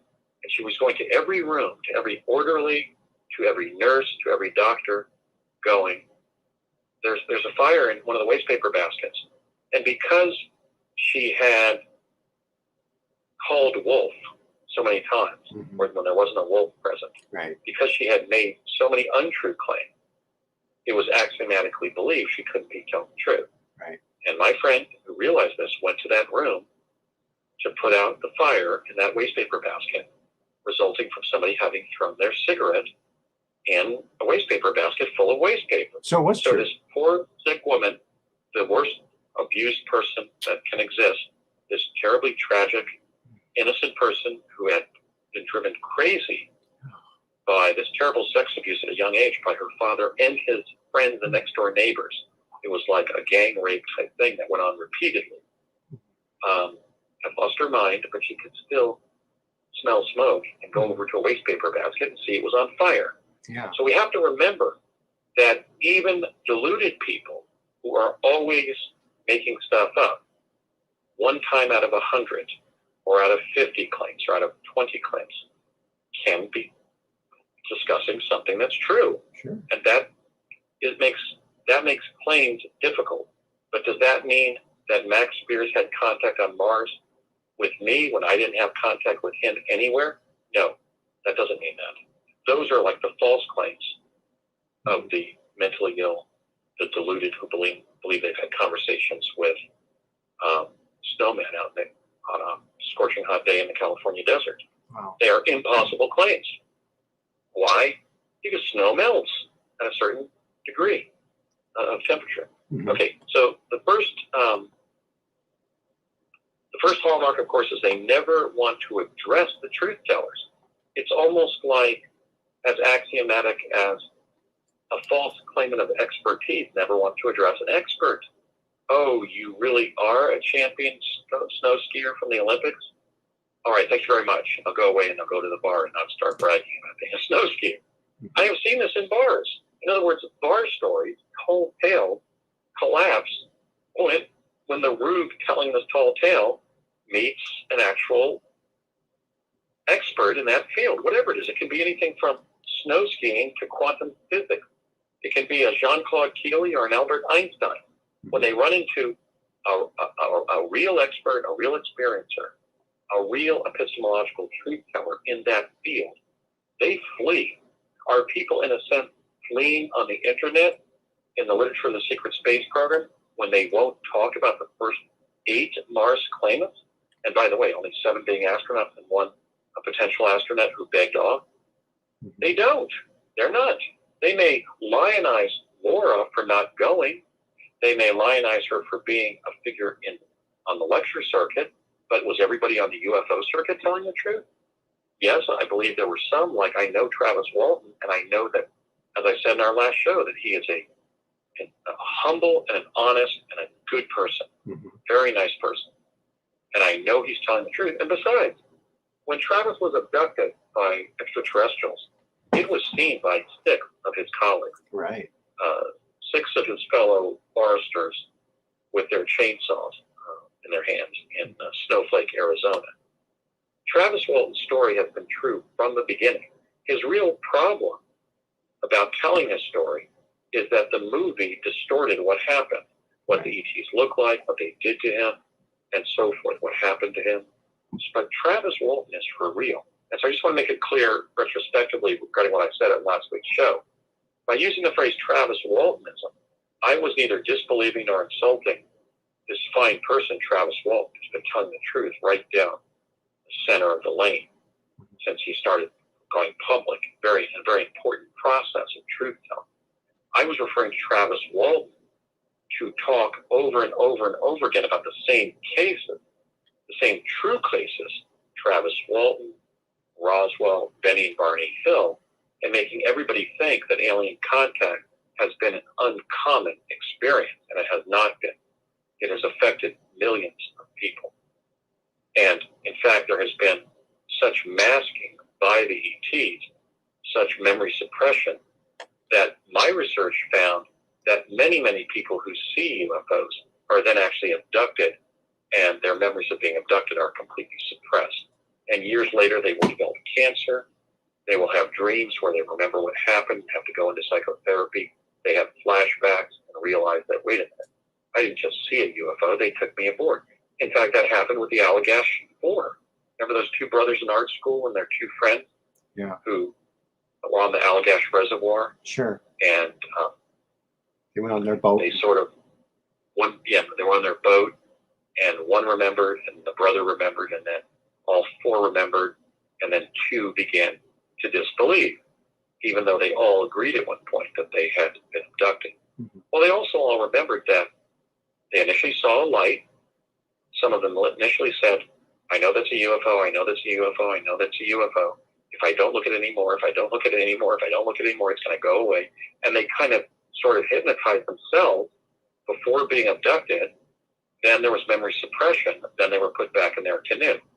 That happened in the contact and abduction I had on the shores of Lac Rapide in the Verandry National Park, or National Forest of Quebec, Canada, in the summer of 1972, when I not only saw a UFO, but it landed next to our campsite and it took me aboard. It had been suppressed by everybody in the family because that was done to them and they were not taken aboard. So there are paranormal things going on in the world, but that doesn't mean that 2 people can literally, be wide awake and aware, and, one can claim that the other person wasn't experienced with them, and the other can just say, brother, I don't know you, so you couldn't have been. And then we have to avoid destroy the propensity of people to continue to believe the person just for making a claim, but we also have to start to notice these patterns. But wait a minute. Why was Max, for example, Max Spears, writing me, calling me, making these claims, and even continuing to make the claims to specific target audiences while I was violently denying what he was saying, and I was not mincing words? I really began to oppose what Max Spear was doing and make it clear that I totally and completely rejected his claims. There was no foundation, no proof, no reality to them. What did he do? He even continued to communicate with me while never mentioning me publicly.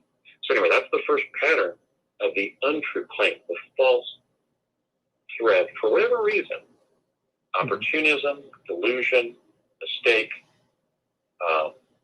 vainglory, disinformation, or whatever, in the false thread within the secret space program, they do not talk about the first 8 true claimants. Okay, number 2, I asked that question, you could have known it, he's just using sort of a Socratic method, is they never mention the arc by which the first 7 Mars claimants were getting to the red planet. Now, what did I do to prove that this revolutionary space elevator or space elevator jump room or aeronautical repositioning chamber or arc, that was, as it was officially known, was the way I was getting to Mars? I brought forward 4 other participants who knew me in the program who also went to Mars via arc, jump room. I confirmed the accuracy of Ralph and Neumann, who came before me as truth tellers. They entered the public domain before I did about their Mars experiences.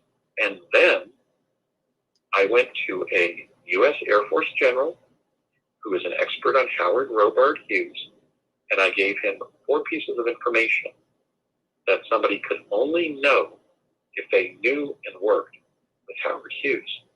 I had explained in numerous radio fora, as they say in the law, that Howard Hughes was our director, that he had offices on the 4th floor of 999 North Sepulveda, that he was still alive in the 1980s and clearly hadn't died in 1976.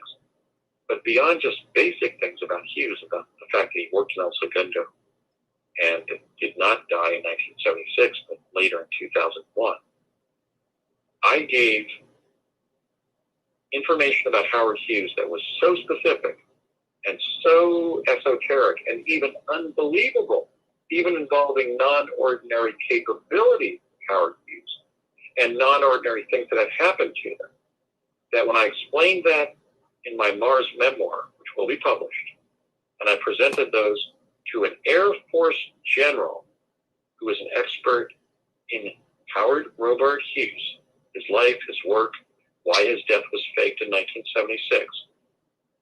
And he now agrees that it was not just to hide his work on that submersible, the Glomar Explorer, that would take a downed Soviet submarine off the floor of the Pacific Ocean, but because he was the expert on the aeronautical repositioning chamber, that it was entirely credible for Hughes to have served as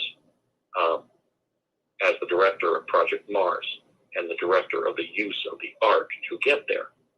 Why did this former U.S. Air Force general believe me that I had been to Mars? Why does he conclude that in the foreword to my 150-chapter book? Because he read what I had to say, and he used a yellow highlighter to take out every claim made about Howard Hughes. And then he called me and said, Andy, I now know to a legal and a scientific certainty that you've been telling the truth because of everything you knew about Hughes that you could only have known if all these claims are true. You had to know the 2 paranormal things about Hughes and his work that you shared with me, in addition to Hughes being the director of Project Mars. And you had to be in a need-to-know position working for him to know these things. So you did. And he said these were so compartmentalized that unless you were at like the general level like me, or the presidential level of an intelligence agency, you would not have known this. You wouldn't have been told this by someone. So that gentleman called me to volunteer to write the foreword to my Mars memoir. Have any of the second wave of false claimants, or those I believe are false claimants, in the secret space program ever done that? Have they ever talked about the aeronautical repositioning chamber that the first 7 claimants did, and that connects to Howard Hughes, so that an Air Force general believes those claimants who talked about Hughes and the Ark? No. They don't. Not only don't talk about the first 8 claimants, the first 7 of which were Mars astronauts, the 8th who could have been if she had decided to go, but it was a confirmation with the Air Force general about what we knew about Hughes that allowed that Air Force general to believe us. It's what we knew about Hughes and his paranormal capabilities and activities and experiences. So them never talking about the Ark, which has been linked to El Segundo and Howard Hughes, not the original Hughes aerospace building farther into El Segundo, farther south from the Los Angeles airport, but the Hughes building there at 999 North Sepulveda, right on the Imperial Avenue east and west, the southern border of the Los Angeles International Airport. Our confirmation of Hughes' involvement was right in the neighborhood. But was Max Spears? Even if Max Spears had shown us a kindergarten picture of himself in El Segundo, does that place him on Mars? There weren't any children being let into the building. There weren't any people in the jump room with us. There weren't any children from Earth on the Red Planet. We would occasionally see some little kids from the second type of Martian humanoid, the Homo Marcus Marcus. But like their mothers, they often had more than 2 arms. I don't think Max had more than 2 arms. Okay, so in exploring what was in El Segundo at that time and everything we knew about Hughes, that placed us there. But nothing that Max Spears ever shared placed him there. It was all mere allegation. And in addition to not talking about truth tellers, the false thread has not talked about the way we're getting there. Why would that be? I talked about how when truth tellers have come forward as whistleblowers regarding a classified intelligence or defense project, there are 3 things that the intelligence agencies launch disinformation to conceal. Do you remember what they are? They launch disinformation. Well, they're always launching disinformation to conceal. Right. In their disinformation, what are the 3 things they're seeking to achieve or suppress in such disinformation? They're seeking to suppress the truth and to change the subject or redirect or insert false information to muddy the water. Well, yes, but more specifically, their goal, I should have said what were their 3 major goals. Their 3 major goals in launching disinformation are to conceal the existence of a specific project in terms of what its goals were, what its objectives were. The people in it, because they don't want witnesses to come forward to the media or federal district courts and talk about what they've been up to, what that intelligence agency or military group in this country or another country has been up to. So first they're seeking to suppress the existence of a program, who was in it as participants and witnesses, or participant witnesses, which is really difficult for them to deal with. That's what I am. And what technologies were either used in or often developed by such programs. So in other words, regarding Project Mars, they wanted to suppress the existence of a program sending, not kids, but young American, to another planet in our solar system through a revolutionary device. In other words, the existence of the program of going there, who was going, and what device was getting them there.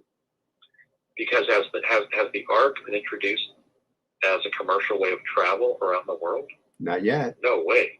We haven't even introduced Tesla teleportation that's successfully for over 50 years. Unbelievable. With some medical problems, but still be safer than automobile transport. Mm-hmm. I mentioned how we are losing as many people to death and injury in America every year from cars, from automobiles, as we lost during the entire 13 years of the Vietnam conflict. Have we seen our college campuses erupt in violence and protesting over automobiles? No, but it erupted over Vietnam.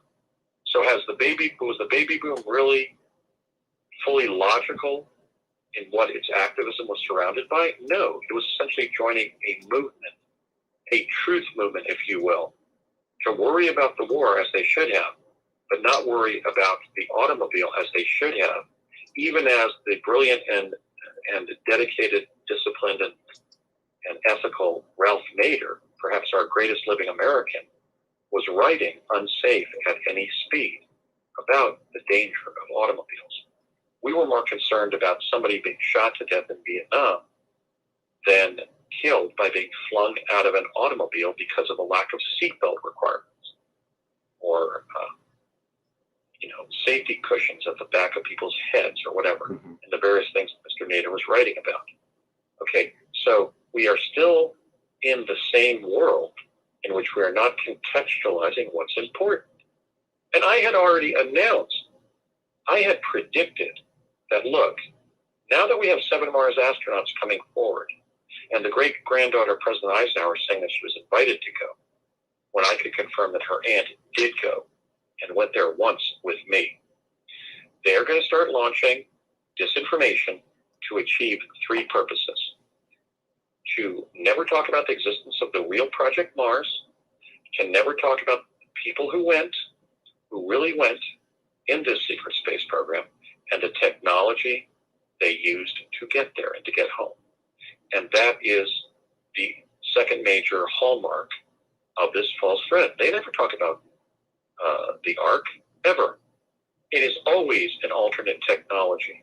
Now that goes to my third area here of patterns of falsity in the false thread of the secret space program rediscovered. They make impossible technical claims. Do you remember the most recent impossible technical claim that was alleged by somebody alleging participation in the secret space program? Yeah, I think you mentioned that one of these claimants said that they were using a spaceship that was propelled by blasting a nuclear explosion behind them. Right. I mean, has anybody read Hiroshima by John Hershey? Has anybody sat down and smelled the coffee and thought about, engaged in what Einstein has called, or did call, significance thinking about the point that Senator Alan Cranston Bless you. Bless you. Senator Alan Cranston shared with me that one Trident missile of the United States arsenal carries the destructive nuclear capability that would be produced if one Hiroshima-sized blast was detonated every day for 13 years. Wow. That's one Trident submarine. Wow. Times 4,750 Bless you. Hiroshima bombs. Wow. That is just too much. Too much. We need to dial back all that stuff like as quick as possible. Right. So if we're talking about that, and we're talking about what one pre-modern thermonuclear weapon, the Hiroshima bomb, did to Hiroshima, as written about by John Hershey in his classic study of Hiroshima entitled Hiroshima, a great work in nonfiction writing, we would realize that this recent claim by this new claimant in the secret space program that he was getting to Mars by them having explode a modern nuclear weapon close enough to a space plane to propel it is patently impossible. It's a patently absurd, impossible technical claim. Sure. So they're not just the pattern in this new wave of secret space program claimants isn't just to never mention the Ark that we were really using. the aeronautical repositioning chamber that under Howard Hughes that we were really using to get to one place, the red planet Mars. But he was making an allegation that he first got to Mars and was getting to other planetoids. I believe he included other planets, but he at least stated Mars by them blowing up of nuclear weapons behind his space plane. Oh, so let's see, they calibrated so it was far enough away to not turn you into something called charcoal, but close enough to propel you millions of miles to the red planet. That's quite a feat. Does that mean I can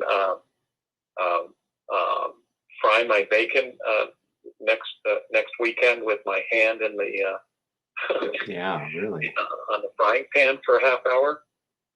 It's just an impossible claim. So they make impossible claims. That's number 3. Okay. Now, another aspect of life, even whether it's going into space or doing anything, going to college, going into the military, going to high school, getting to know people on your street, whatever. I mean, life is full of fellowship.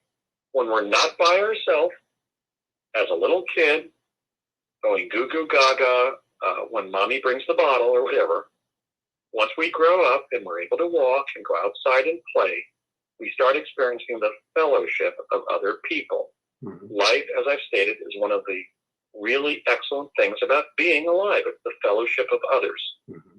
What does fellowship result in secret service, in military service, in service in outer space, where one mistake can cause you to be devoured by a predator, as I watched happen to a young man on Project Mars. Wow. He made a mistake.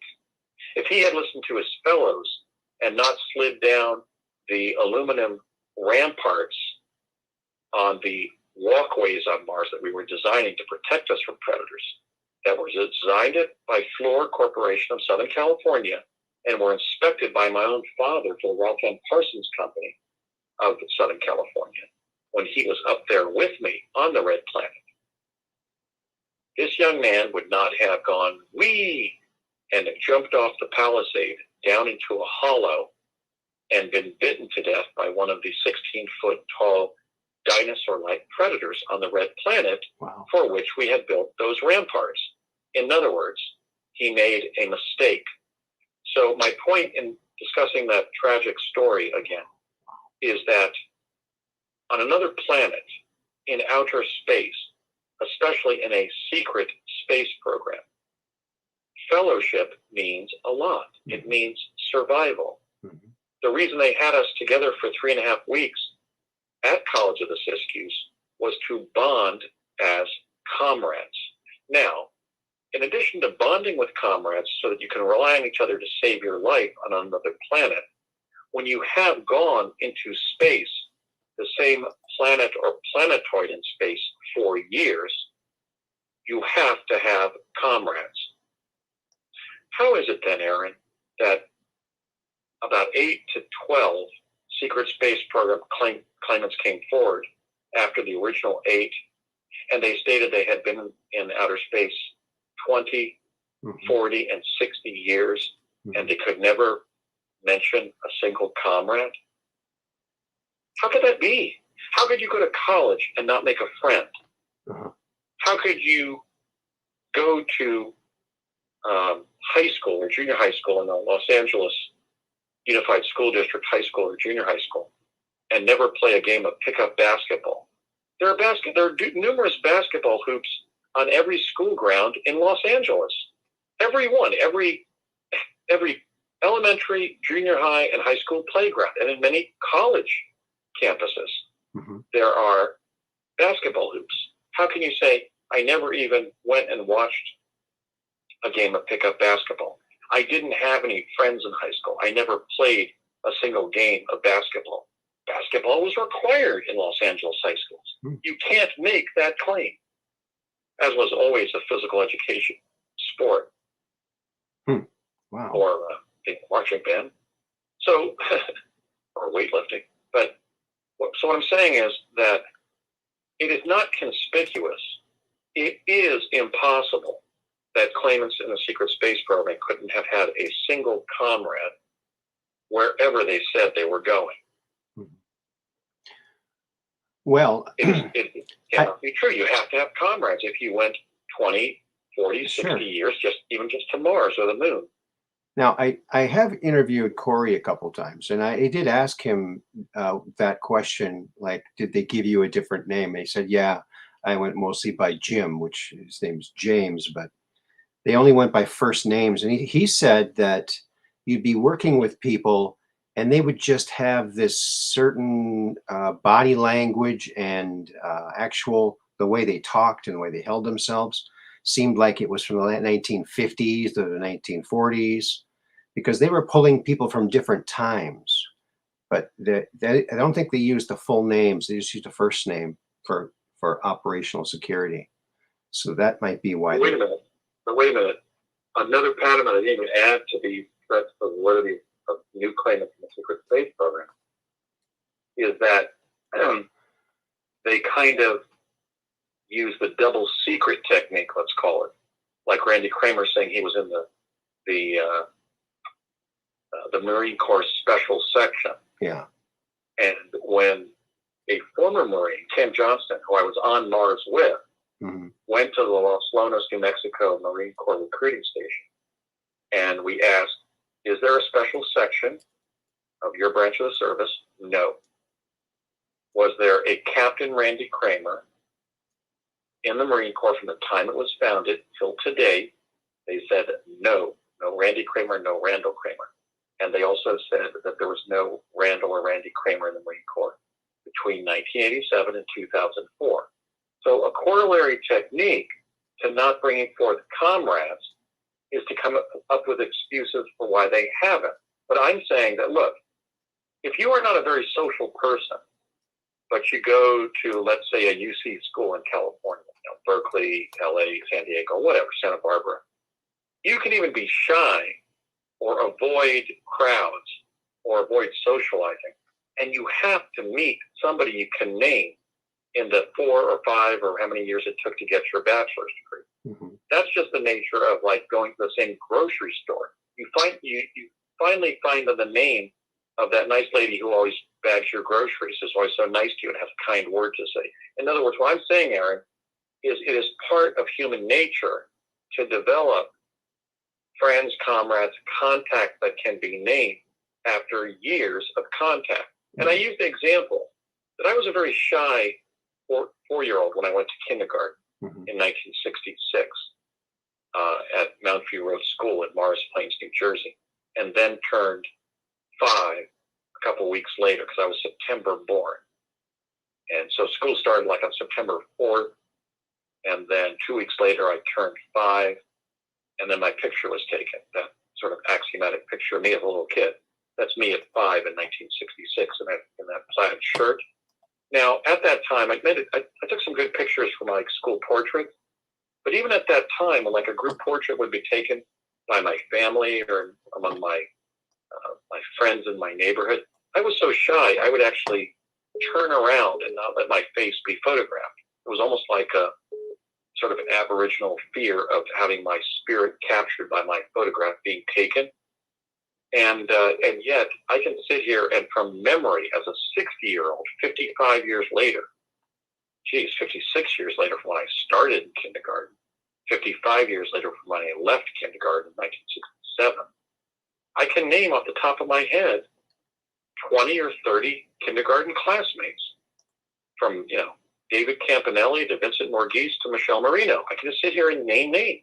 So what I'm saying is it's inevitable that a person of ordinary intelligence who's not senile, not have brain damage, is not ill with some kind of insanity from an illness or fever or whatever, who remembers their past and is claiming that they're remembering their past, to not be able to mention a single comrade after years of experience in such a related set of experiences. It's absurd. I mean, occasionally somebody can say, I had somebody I know say that the name of his 5th grade teacher wasn't Walter Fanick, it was Walter Stefancic. But he still remembered his name was Walter, and the fan and his last name. So there's times when people will forget a difficult last name, but when they've had years and years of experience, they remember the name of somebody who was nice to them, the name of somebody who saved their life, the name of somebody they married and who died in their arms on another planet, like Randy claimed about Deirdre, who then suddenly became Doris. Right. The idea that you would need to have a briefing by your commanding military officer in your head rather than across the table at a restaurant or by a telephone or something. So in other words, there have been a series of false claims used to support the lack of comrades. But I'm saying that, look, it's axiomatic that not being able to name any comrades while not naming a set of vivid experiences in a non-ordinary time in your life, a non-ordinary time place, as I call it, time and place, is a threat to validity. It is not credible. It is incredible. It is grist. It is grounds for incredulity. It does stoke the incredulity of listeners and damages our credulity. Okay, that's all I'm saying. I'm not saying that one particular secret space program participant could say, well, Andy, you know how you save people on the surface? Somebody was trying to save me and they knocked me on the head to carry me a mile and I lost my memories. Or I was also being given the Soviet Leda machine by the person in my program who was like Ed Dames in your program, Major Dames in your program, and I don't have any memories of comrade. But see, the problem with that is, wait a minute, if you're remembering your experiences, why aren't you also remembering your comrades? If you had memory suppression from injury, from intentional memory suppression device being used or whatever, or just plain trauma and post-traumatic stress disorder, PTSD, if you're remembering what happened to you, then why aren't you remembering your comrades? But the thing is, they never named any comrade. The only comrade that Randy Kramer mentioned was a general inside his head.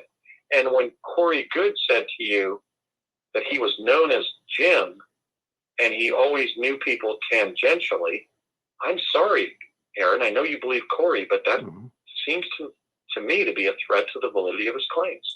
And I didn't wish it to be. But I came forward and brought Andy, it's four other gentlemen forward and confirmed the truth, or what I believe is the truth, of Ralph and Neumann, because I wanted to bring people forward, not to have to do podcasts going into the quest for truth. I wanted the truth to just be there, and it hasn't been.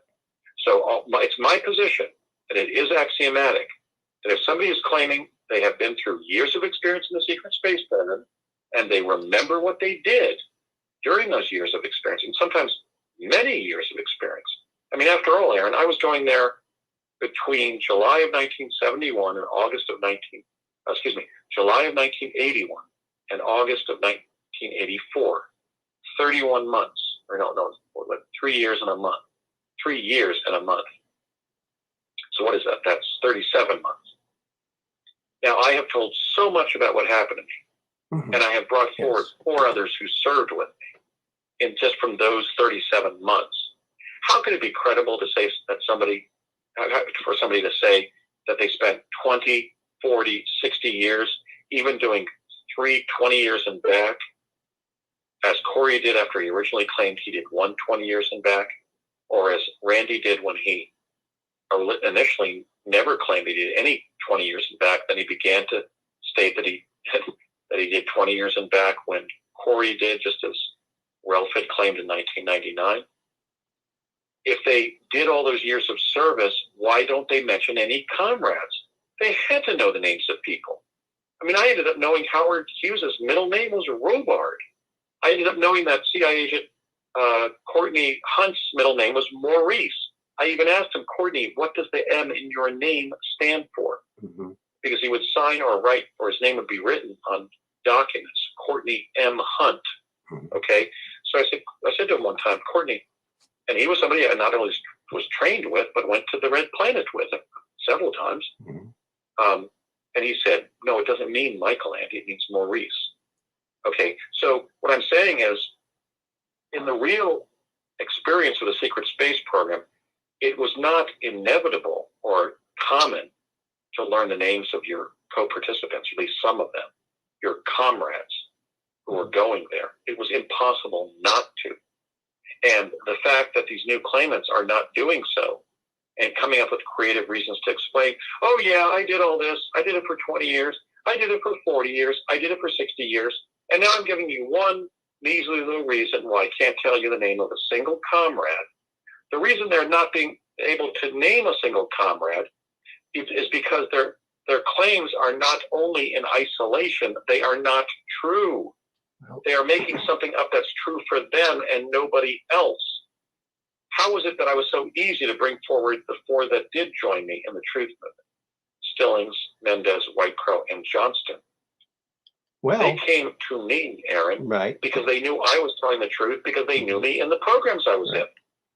So the new threat of claimants is not being approached by others. They're not even seeking others.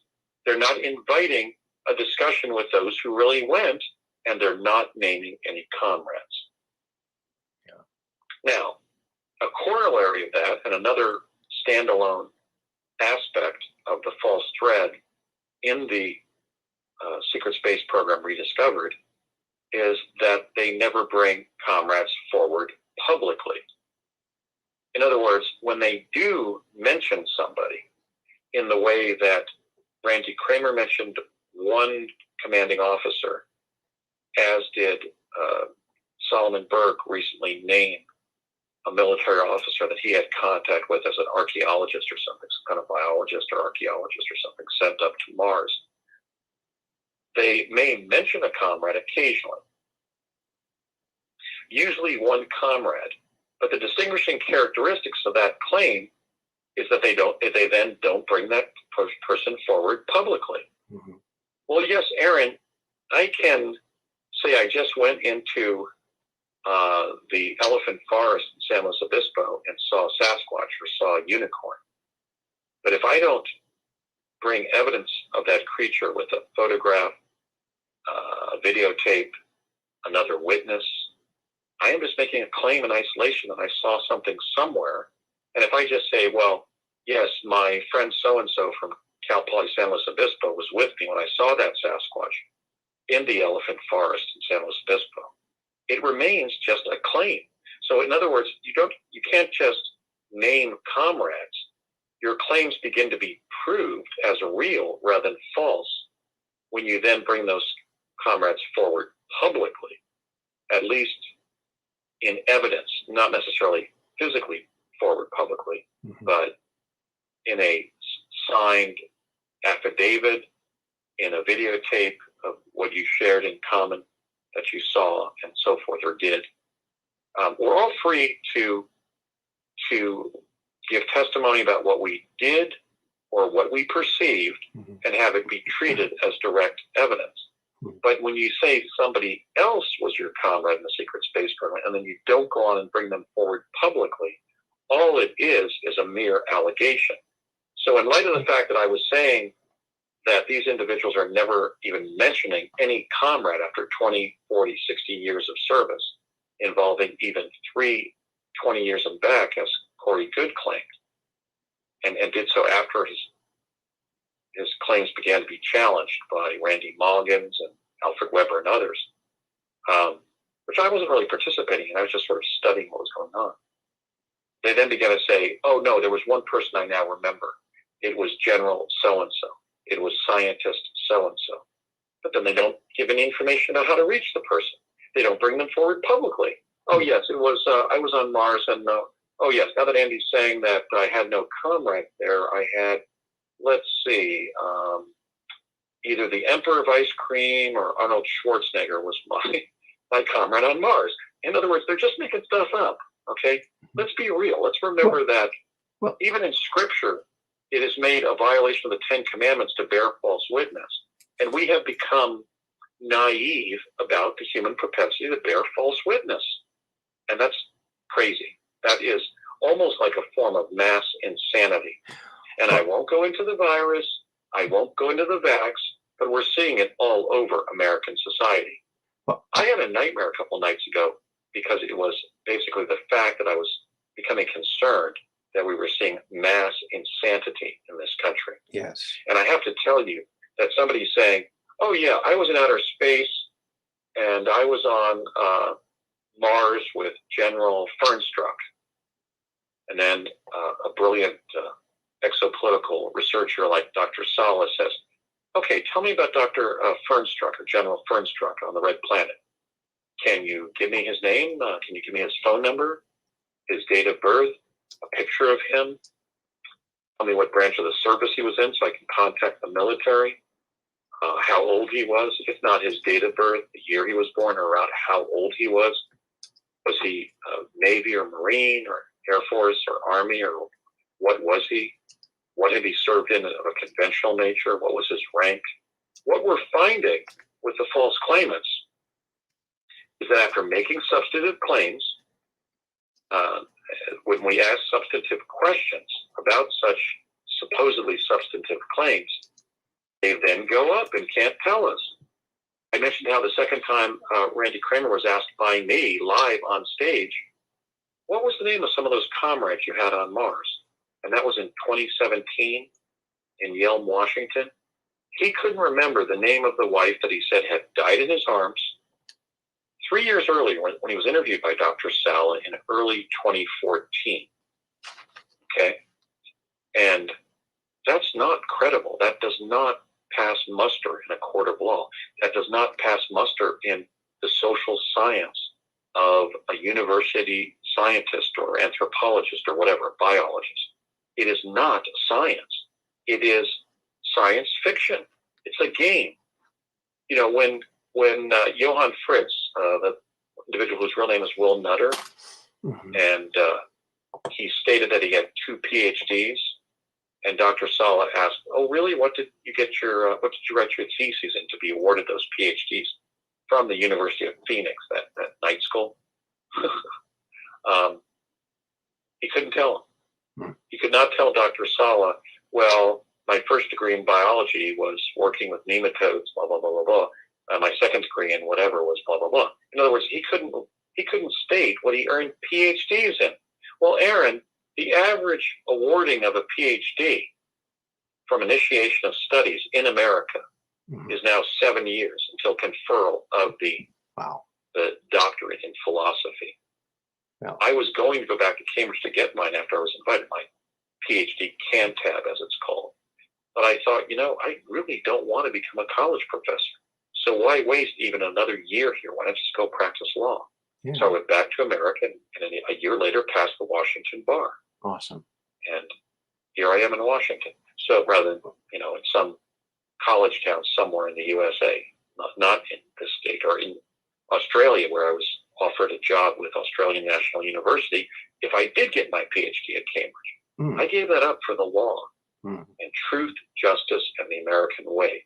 So I hope tonight's listeners, and on all of our episodes of The Quest for Truth, know that I am just not jawboning about the truth. I have paid for the truth with my vision, with my kidney function, with even the opportunity to get a PhD at the leading university in Britain, where education essentially began. So I'm very fascinated by this recent claimant that has stated that between 1968 and 1973, he was working as a technician on a time travel project based at Oxford. Now, let's just take that as an object lesson, some of these patterns. What do you notice about that claim that would be a potential threat to validity? What's interesting about that claim? Well, it's or corroborate. It's at Oxford, someplace where you have been. Well, it was at the sister university of Cambridge where I was. I didn't even visit Oxford when I was in England or at the University of Cambridge, earning my Master of Philosophy there. Okay. 1994 to 95. But it is the sister school of Cambridge. Okay. In fact, together they're known as Oxbridge. Oh. You either get a degree Canterbury-ensign from Cambridge, which means citizen of Cambridge, or Oxengenesis or something like that, which means citizen of Oxford in Latin. Oh. President Clinton attended Oxford but left. Oxford is a leading university. So I thought it was interesting that he mentioned a physics advancement at a school in Britain that could have accomplished it just as Cambridge could have. So that I felt was consistent. What do you feel about the fact that he said it was on this project between 1968 and 73? That's almost the identical time that you did Project Pegasus. Yes, the very identical time that I did Project Pegasus. And what would you say about the fact that he now states, I think he's telling the truth. He's not just 26, but he's or some other young age or middle age, but he's stating that he's 86 years old. Wow. Do you feel that is corroborating or a support for his claims or a potential threat to the validity of his claims? His age? 86. His age? Yes. How do we analyze his claimed age of 86? Well, I think that would put him at a reasonable age for doing that type of work. Back in between Bingo. 68 and 73. Bingo. And I would add, socially and culturally, that relatively advanced elders, like an 86-year-old, seldom make up false claims unless they're just dreaming of the past and the fish that got away type elder rumination about life experiences. I had this great swordfish on the line on that great fishing trip I took on that ocean, the Sea of Cortez or whatever, and it got away. There's always ruminating by advanced elders about different things that happened that led to disappointment or success or whatever. But 86-year-olds don't make up false claims about secret programs, in my experience. They actually tend to tell the truth about classified programs like people have within CIA and NASA and so forth. So I think that as a matter of first impression, as we would say in the law, the linkage to Oxford, 1968 to 73, when he would have been 30, he would have been 36, 50 years ago, when around the time he was leaving the program, 1972, 73, he would have been 36. That's completely credible with my experiences in Pegasus, because many of the technicians were that age. The mid-career professionals running the program, like my father, were anywhere from like 45 to 75 or 85. But most were like 45 or 50 years old, like my dad. But many, many of the technicians were about 36 to 42 or so years old. They were relatively young engineers and technicians. Interesting. And that's what this gentleman is claiming. Interesting. Now, what if he continues to make these claims and doesn't tell us what device he was working on, what even, let's say, a chronovisor did? Well, you wouldn't know the very technical use. What if he doesn't bring forward a comrade? Well, then what if you can say, well, it was Oxford, 1968 to 73. It was time travel, and I support what Andy Basiago has been saying. This Cambridge grad has been talking about. Wow. Well, now, obviously, as a Cambridge grad, I know that this may just be a stunt, a joke by Oxford students or an Oxford graduate, or maybe even somebody who wants to go to Oxford, because part of the implicit discourse now between a Cambridge and an Oxford claimant is not just competition, but actually spoofs. There's a tradition of spoofing back and forth between cantabs and oxons, between Cambridge and Oxford students and graduates. In other words, many of the crop circles were confirmed as EP in origin, but some were being done by Cambridge and Oxford students on weekends just to have fun and spoof something. Maybe get the other school to investigate the crop circle, right? Right. Okay, so there are a number of potential threats to the validity of this claim. One is, I was in the emergence of time travel in America. Britain is within the UK-USA intelligence network. Right. There was liaison to the U.S. intelligence community when I was in Project Pegasus during those years. The title of my book, which I still have not published 27 years after I graduated from Cambridge, was being discussed by fellows at my college when I was there. Wow. Because they were using quantum access to find something else, something more about me. which is that I would publish my book Once Upon a Time in the Time Stream. Okay? Mm-hmm. So in other words, a threat to the validity of this gentleman's story is that Cambridge knew about me by 1995. They knew the title of my book. One of the porters at my college, Peter Linton, thought I had studied quantum physics in my readings at Cambridge on the very day that I graduated in 1995 by saying, land economy. He had a Cockney accent. He said, Andrew, I thought Hughes was studying quantum physics when you were here reading at Cambridge. That's what they call it. They don't call it studying. They call it reading. Okay. That's fine. Everything in Britain is said differently, by the way. Don't assume that you're going to be speaking the same language. I know. That's your Churchill said, the great Churchill. You know, the American and the British, two people separated by a common language. There you they go. have been. In fact, I have words to ask this gentleman that are from British English. I have two that he has to know immediately if he's asked. I'd like to get him on your podcast. That'd be great. And say, okay, what is this word number one? And what is this second word in Britain? Because I want to see first if you're from Britain. Okay. Which is generally the name for England. It's really usually not called England or the United Kingdom. The British usually call it Britain. Right. And so I always did when I was there. But do it in Rome as the Romans do, right? Mm-hmm. So, and believe me, Cambridge is part of Rome. It's an extension of the Roman Empire. There's literally a statue of Romulus and Remus sucking from the high tit of the she-wolf right near the area where you get your degree, and it says, here is the sacred chalice, take it. What is that? The opportunity to study in the greatest university ever created by what? The remaining Roman Empire. That's a secret that maybe we can talk about some night on the Quest for Truth. Interesting. The sort of Roman Empire that's still with us. Yeah. So anyway, by the way, I'm not part of it, but I am related to it. But no, that's not why I went to Cambridge. I got there on the merits of my environmental work. So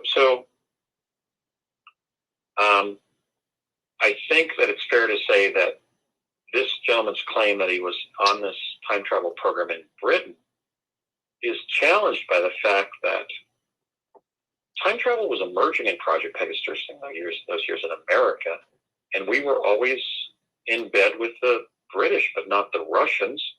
As my dad said, we were working on, for example, teleportation to stay 2 steps ahead of the Russians.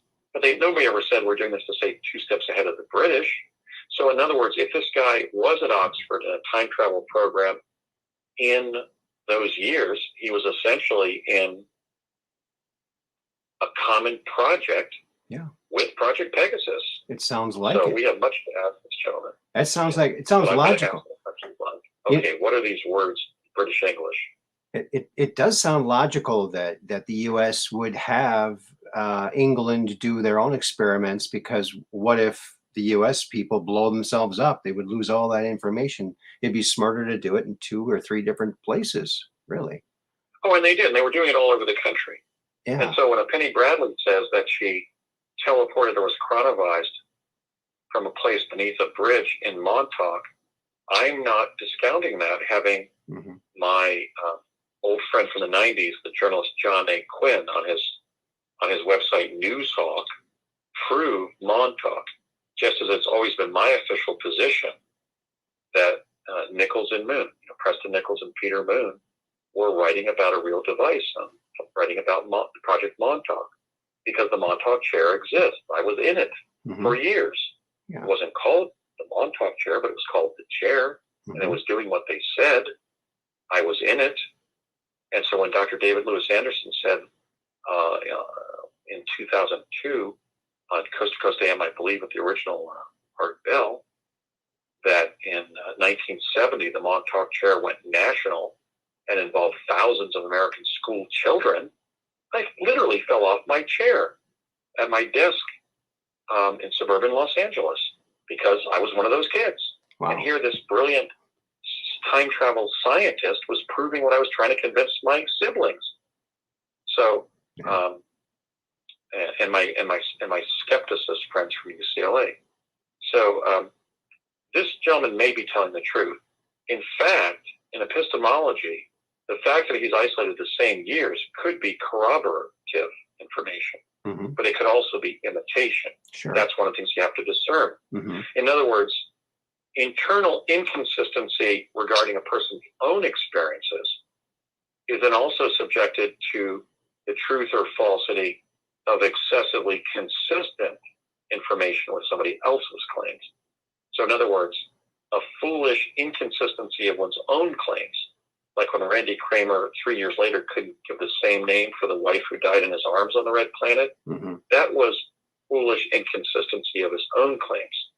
Now with this new claimant on Project Pegasus on Facebook, where I've urged everybody to go rather than to phone me with their experiences or what they think have been their experiences that have been caused by something else, any possibilities,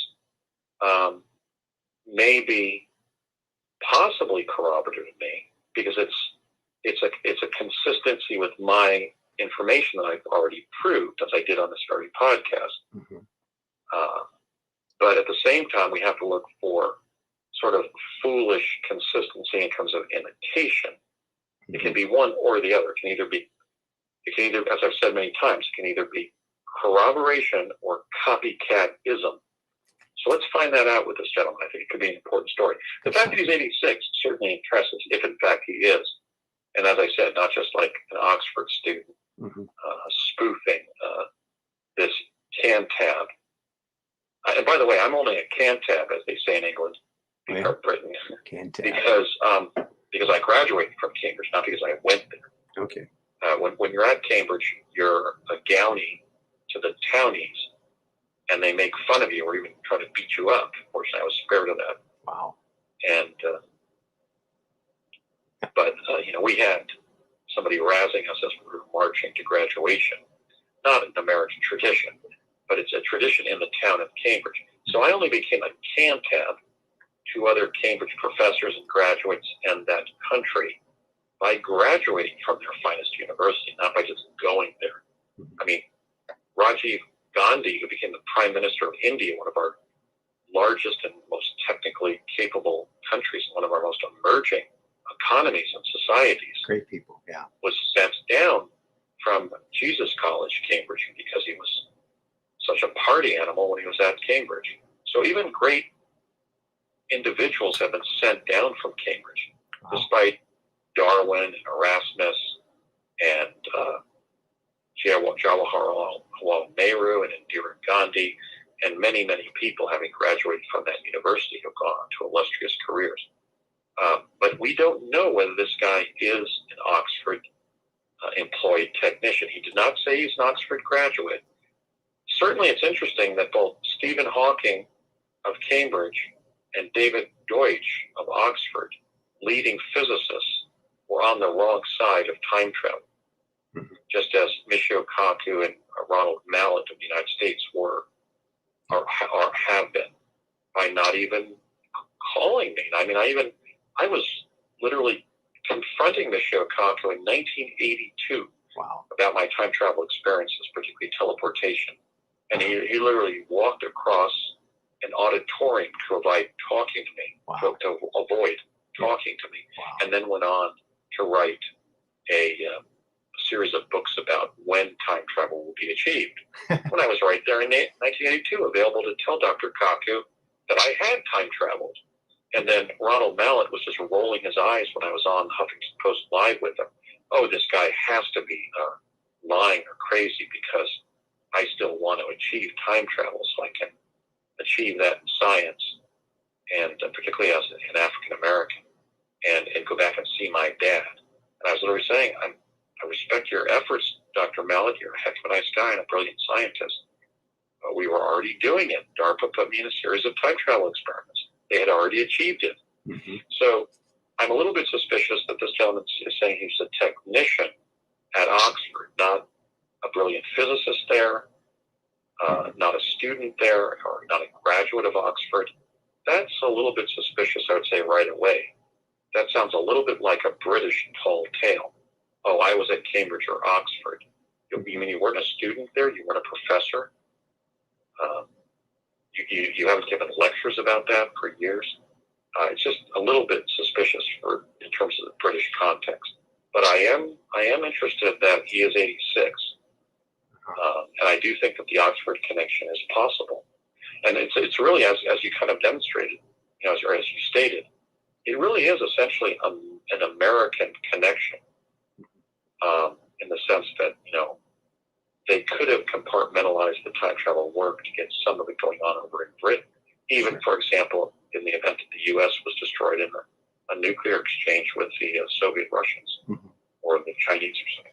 Yeah. Okay. I have another one here. Okay. Oh, let's get back to the space aspect itself. Is there anything, Aaron, that you feel they're missing if they were in space? It's kind of a tough question, so please bear with me again. Anything missing? Anything missing when they're talking about going into space? Well, yeah, is there something missing about what would have been necessary if they were in space? And I've been asked it over and over and over again. But what did they never talk about? This new 8 or 10 recent claimants in the secret space program, from, let's say, Randy Kramer to Solomon Berg, the whole 8 or 10 more. What do they not talk about? That would have been an inevitable question of surviving life on another planet like Mars. Well, what did you eat? Or a planetoid like Ceres. Did they talk about what they ate? No, that was what I'm saying they don't talk about. Not just what they ate. They don't really talk about how they survived on another planet.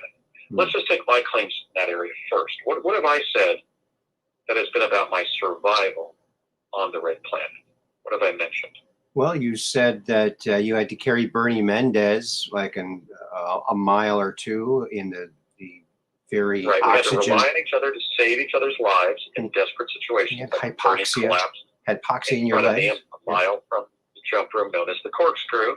Yeah. And I was promised the Space Medal of Honor by the CIA and denied it. Yeah. Okay, and even told it's still in their records.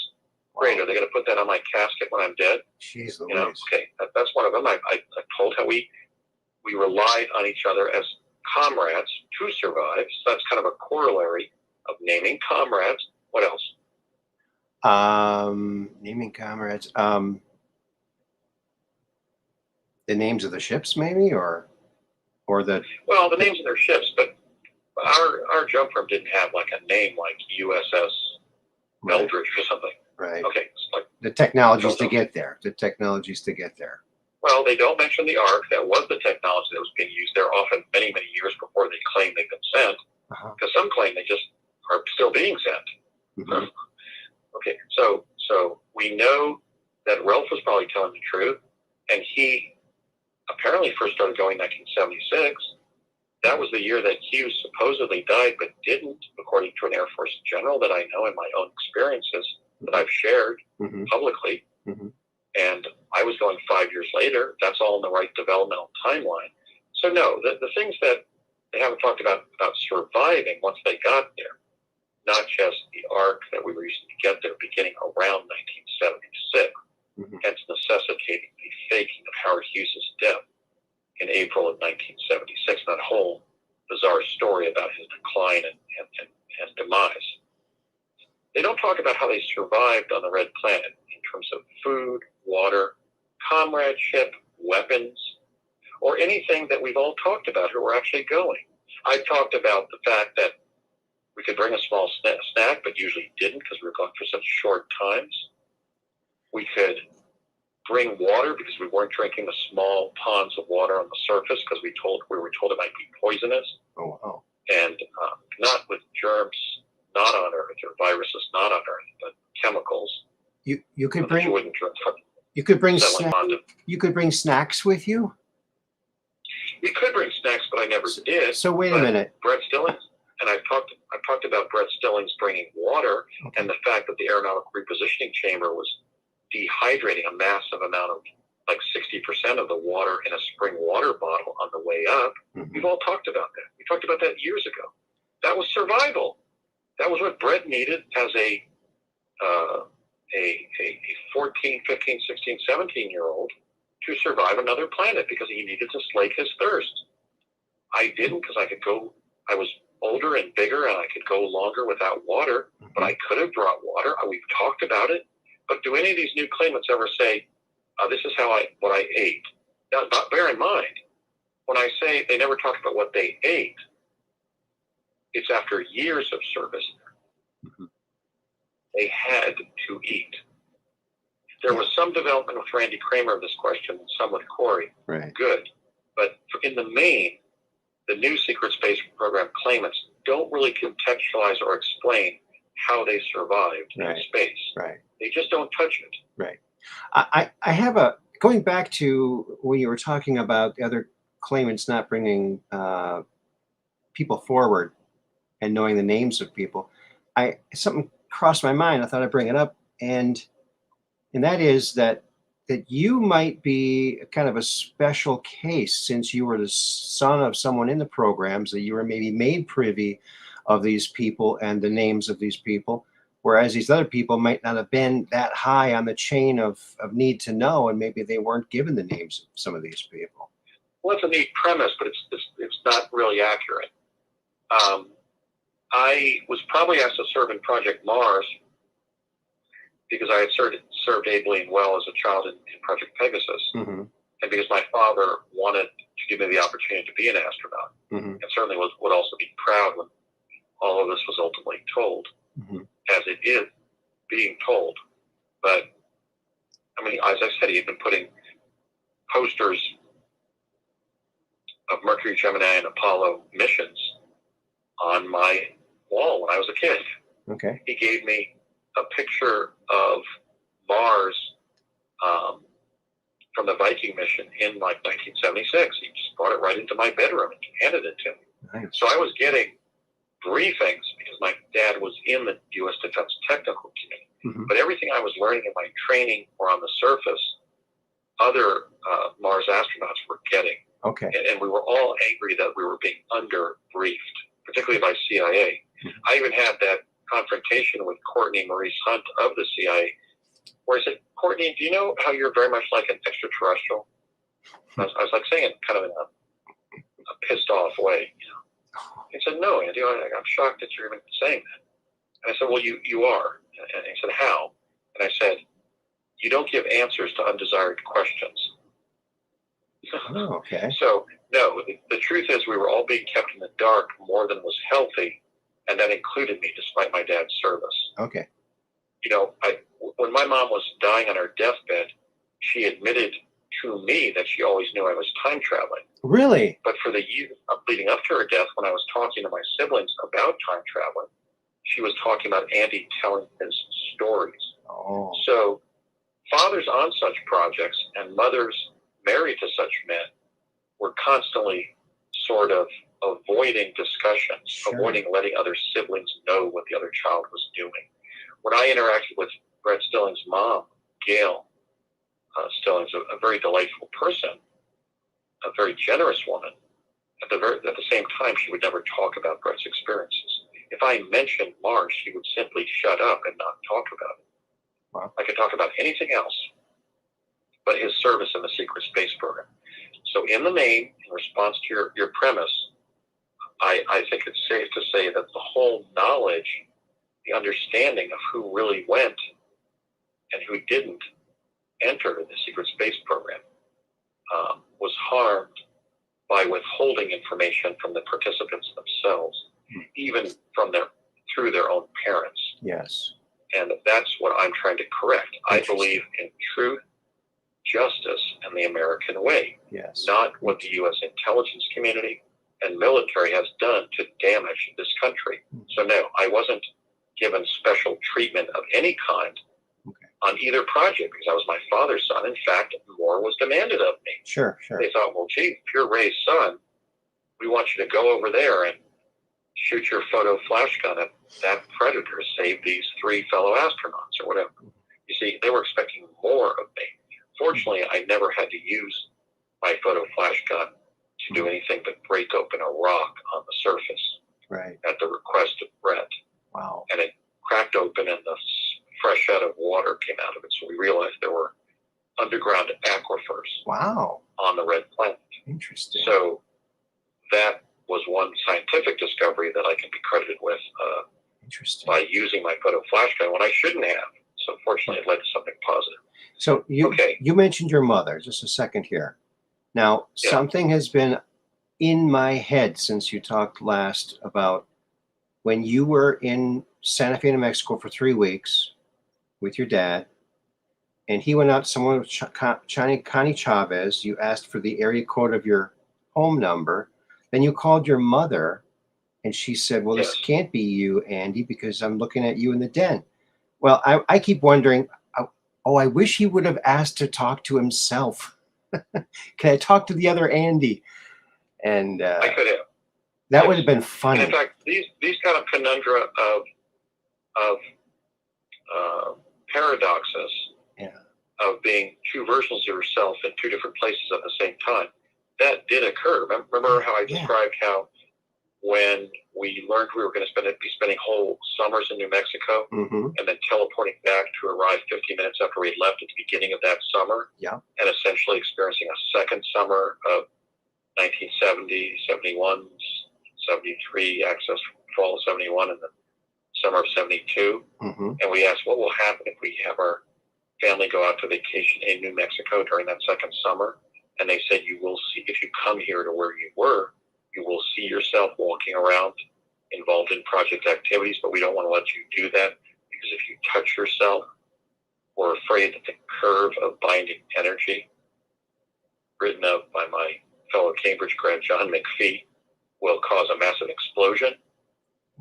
Okay? Wow. That was a similar corollary to what I was describing, how when I came back from summer of 73 and re-entered fall of 71 on the original timeline, 3 weeks after I returned, the call that I had placed 3 weeks into the summer of 73 when I was quantum displaced to that timeline earlier suddenly was received by my mother, and I was playing downstairs when she was talking to me on the radial phone in the kitchen. She took our radial phone from the fireplace in the living room and walked into the kitchen and looked down the staircase down to the rec room, as we called it, our playroom, our rumpus room, where we also had a TV set. And I had played there my whole childhood. That's where I levitated my toy blocks on the floor of that room when I was 3. Cool. My dad saw it. Cool. Put me in the Defense Department, I think. But she realized then, in fall of 71, that something very strange had happened, and that's what she confronted my dad about. She said, Ray, how could he be talking to me on the phone when he was down in the rec room? My dad said, well, if he didn't go over to the Connors to place a stunt call with you and is actually down in the rec room, he's very psychic, so he must have done something with his mind to make you think he was down when he was down in the rec room, that he was calling you. And that's why he tried to explain away then in fall of 71. What I'm saying is, sometime after then, my mom did discover that everything I was doing, or was told later by my dad or somebody, it could have been the Cubics, or Ray Cubic was the supervisor for my dad. Doris Cubic worked at Zaccone Mobile with my mother. And they introduced my parents in 1955. So as individuals connected to Project Pegasus, maybe it was the Cubics who finally tipped off my mother. It's all in my memoirs. But what I'm saying is that is a paradox. Paradox happen. But the fact that that quantum paradox was occurring was because my mom was talking to me on the phone and looking down at my image downstairs. That is a witnessed paradox, not just a claimed one. Right. You see the line drawing we have to do? Yeah. She witnessed that. It just wasn't something that she or I said happened. Right. She witnessed it. Yeah. And so when I talked to her literally on her deathbed when she had a tracheotomy in her throat, having difficulty talking, oh my God, I said, Mom, you knew all along I was time traveling, right? She said, yes. She shook her head and said, yes. Wow. And I said, and you even were told that I was teleporting across the country? And she said, yes. So see, the reason I'm sharing this is not to bemoan my late mom. She was a saint. Mm-hmm. I miss her profoundly. Mm-hmm. I believe I will be seeing her again in the next world. Mm-hmm. I know I will be seeing her in heaven if I'm also granted the opportunity to go there, like I know she has. But at the same time, it's based on what she witnessed. And I'm talking about what she said on her deathbed to reveal that at the same time that she had revealed them in the years leading up to her death, she had been saying to my 4 older siblings, well, don't become concerned about Andy's stories. They're just stories. He just has an overactive imagination. And that's what mothers and fathers with these defense technical connections, like typically through the husband, were doing to American school children. I witnessed it in the behavior and personality of parents of other participants in such programs. I continue to witness it. So anyway, it was part of the reality of this. It was a generational problem. Now let's get back to the other things that are lacking in claims within the second thread within the secret space program. Okay. They never discuss known side effects of going into space. What was one of the known side effects that not just myself, but Stillings, Mendez, Whitecrow, and Johnston were talking about of going to Mars? Known physical or biological side effects. Yes. What were some of them? What you'd get nausea feeling going to Mars. You would. Yes, that's one of them. I didn't even think of that, but yes, that's one. And getting nauseous inside the ark. It was a nauseating experience as it more from an elevator-like box into a cylinder. Yeah. And it opened up on another planet. And it made you thirsty too, right? 20 minutes. Made you thirsty? Made you thirsty? Yeah, it was an arid planet, and we found when like Brett Stillings would bring bottles of spring water to drink, only about 40% of it would be left when we got to Mars. Yeah, that was a known side effect in a sense, but not to our bodies except for the thirst. But also what I was thinking of was like hypoxia. We talked about the fact that since oxygen on Mars is about where oxygen is at 12,000 feet above sea level on Earth, we were getting screaming pains in our legs from hypoxia, which is low oxygen. Right. I still have pain in my legs from that. I have, in other words, I have a constant neuropathic pain in my legs that's accentuated by dialysis, because dialysis really does 2 things. It cleans your blood and it drains fluids from your body because your kidneys aren't working and doing that, and either of those things. And so I have gotten used to the neuropathy that I had. I was on gabapentin for a while, but I've just kind of gotten used to it, kind of habituated to it. I hardly even feel it. Yeah. Like when people get sciatica and just kind of let the feeling express itself and aren't really bothered by it anymore. Yeah. That's kind of a meditational technique that I've used. Yes. But yes, we have all, the ones who are really going, a major known side effect, and the one that was experienced by them personally, and that we all agreed we had, like when we would appear as a group on a podcast as a panel, was hypoxia. I would say thirst. I would say nausea in the jump room. So those are all good answers and true realities that were where I was going with it. So I do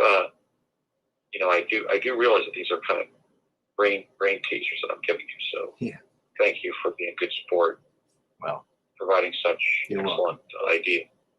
Those are ones I didn't even think of. But yes, the nausea inside the jump rooms and the thirst on the surface were clearly, and even also I would add to hypoxia and thirst on the surface was the different planetary resonance of Mars.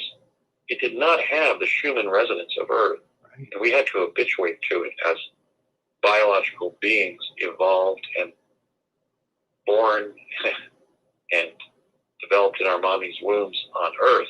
Right. So by the time we're born, our ears, our stomachs, our balance, everything, our sense of feeling right is on the human resonance frequency. And that did not exist on a planet, Mars, that is only 40% the size of Earth. How could it feel the same? It didn't. Right. It was deracinating in terms of balance, just feeling right, feeling in sync. It felt almost like an out-of-body experience. Interesting. Okay. Interesting. Now, another pattern that I have claimed, and I think is really what in the law we would call the gravamen of the case. And this, I think, I will be proven true. I think ultimately we will have possibly limited disclosure, at least about the fact that possibly, I'm hoping, but I've stated on many recent interviews that I probably concluded that it won't happen. I'm hoping it happens, let's put it that way. But the gravamen of this case regarding the true and the untrue claimants within the literature of the secret space program, the culture, the evolving subculture of the SSP, as it's being called, is the fact they all claim they were on the moon, and all the evidence suggests, and it's direct evidence, that with Apollo 17, the United States and all other Earthlings were kicked off the moon. And they were by 6 ET species that are occupying our moon. Probably the leading reason why ET disclosure will never happen. Possibly the reason that I was intentionally blinded when running for president in 2016, I promised in my platform ET disclosure. Can't happen. Not when your moon is right close to your planet and you can't visit it because beings from elsewhere have told you to stay away. That was with Apollo 17. Now, when I said that was America that was told that, people have said, well, Andy, another country, another corporation could have gone there. But that's, Aaron, that's not what I was saying.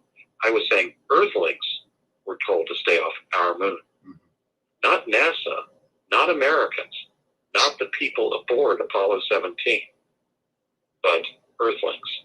And I believe that is still going on, and that immediately explains why NASA, which was given that mission in the NARA Act of 1958, the primary mission being the expansion of human knowledge. Knowledge of space and the near-Earth environment, and then there was the conflicting impact of the Durant report of the Robertson panel of 1952-53. So we were caught between telling everybody, hey, we can't go back to the moon because it's occupied by extraterrestrials, and the Robertson panel report to subject all claims of ET contact to claims involving fear and ridicule, sarcasm, basically. That's why we got all that snarky joking on local TV stations. That's why Bart Sobral asked all the astronauts who had walked on the moon to swear on a Bible that they had, and they kicked him in the butt, they punched him, they ran away from him, like things that astronauts who have been on the moon would not do. In other words, we have condign evidence of what happened in 1972 with Apollo 17. Earthlings were chased off the moon. So when claimants in the secret space program say that they had to first go to the moon to then go to Mars or Ceres or Jupiter or Venus or Saturn or whatever, even planets that are hundreds and hundreds of degrees above Celsius and not survivable by humans, even in specialized clothing. We have to first look at the claim that they say they were on the moon. The moon is not occupied by humans anymore for a reason. NASA hasn't gone back for 50 years for a reason, and that is it is occupied. And so then we have to kind of do a second level of analysis and say, well, wait a minute. If we were chased off the moon by ET, and these new claimants in the secret space program are always saying they were on the moon, is that government disinformation to conceal the fact that in fact we can't go back to the moon? And I say it's prima facie evidence of that. It's possible disinformation because that's in fact what the what the intelligence and military agents of this and other major countries would be doing. They would be putting people on the UFO circuit, among the super soldiers, the secret space program. But I went to the moon, right? But nobody has, not in 50 years. So that is, I think, rather superficial disinformation that is immediately revealing itself. History is contextual. History is historiographic. The fact that NASA went and sent 6 missions and 12 of their astronauts walked on the moon in 3 years, well, 4 years, 69, 70, 71, 72, and then they decided not to go back for 50 years.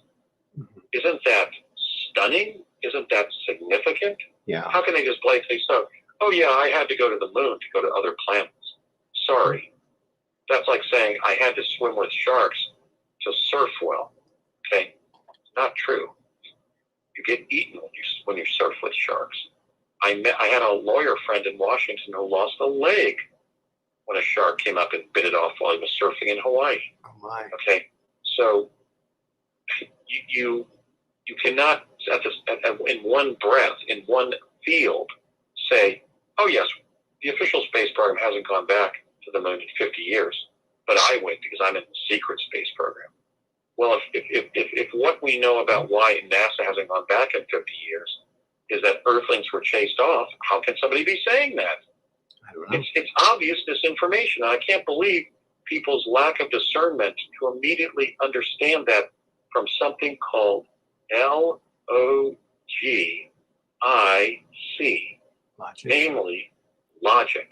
It's logical But about why we didn't go back to the moon. We have a witness within NASA, Dr. Ralph Kemney Johnson, who is my friend, my fellow truth teller, my ally, one of the heroes of my memoir for saving my life and that of William Whitecrow on the surface of Mars, just as I say Bernie Mendez's life on the surface of Mars, who worked for Mercury, Gemini, Apollo, Skylab, Space Shuttle, and Project Mars, operating the Sky Taxi being used to save us from predators by around 1983.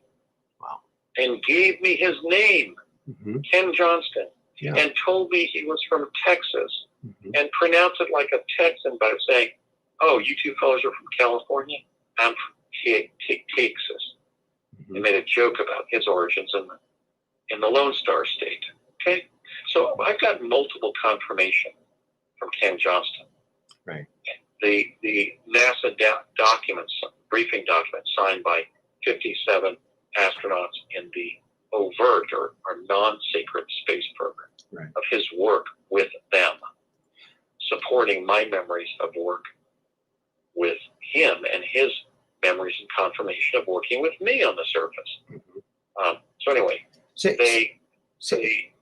they always claim they've been on the moon. Why do they always claim they've been on the moon? If the first 8 just said they were being asked to go to Mars, and everybody we were identifying, from Courtney Hunt to Linda Hunt to Mary Jean Eisenhower to Linda Richmond to Mike Willie McCool to Bernie Mendez, if we were all talking about going to one planet, Mars, and we have the confirmation of one of those Mars astronauts about why we haven't gone back to the moon for 50 years, how can they blatantly not talk about the first 8 claimants and then always talk about being on the moon? Doesn't it seem that the likeliest possibility is that is intentional government disinformation? I believe it does reveal that's its likeliest possibility. It could be. The other possibility is that they're just involved in a movement within science fiction fantasy involving the willing suspension of disbelief, where the disbelief about being kicked off the moon has fueled a science fiction type of pattern that nonetheless they were on the moon. I have to be honest with you, Aaron, that's like somebody saying, oh, all my college buddies didn't sleep with Raquel Welch, but fellas, I did. Okay? It's science fiction fantasy. It is, people allowing their beliefs to control their findings rather than their findings to control their belief. It is part of the illogic of modern society.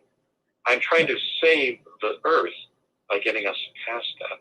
So please indulge this exercise in epistemology, my friends, my fellow citizens of the world. We are in trouble. Say Okay, Andy. the next one. Say, Andy, Yeah. have you ever seen the sketch that William Tompkins did of what he saw from the secret observation post, the underground observation post that got the footage from the moon before anybody else got it? And there's... No, I met William Tompkins during the last year of his life. Mm-hmm. He was a great guy. I have evaluated different claimants with Dr. Sala, Mm-hmm. and I know he was telling the truth about the Nordics at Douglas Aircraft that he worked with, because there was a Nordic female at College of the Siskiyous when I was in training. The Nordics were described as one of the 4 ET species out of 70 visiting Earth most frequently when I was briefed on that fact in the 4th grade in 1970, 71. Mm-hmm. So Bill Tompkins was a truth teller. Yeah. But I don't know everything he claimed. I didn't even read his books. Okay. I just met him at a MUFON symposium, and he talked about knowing my dad, and he remembered the paper that my dad had written for the U.S. intelligence community in about 1973, 74, Mm-hmm. or perhaps even 72. He didn't really remember what year it was, explaining that time travel had been developed, and they had to understand that some claims about the future were real because they were being retrieved via quantum access as Mm-hmm. intelligence finding. Mm-hmm. And there was still disbelief among many people, like at CIA and NSA.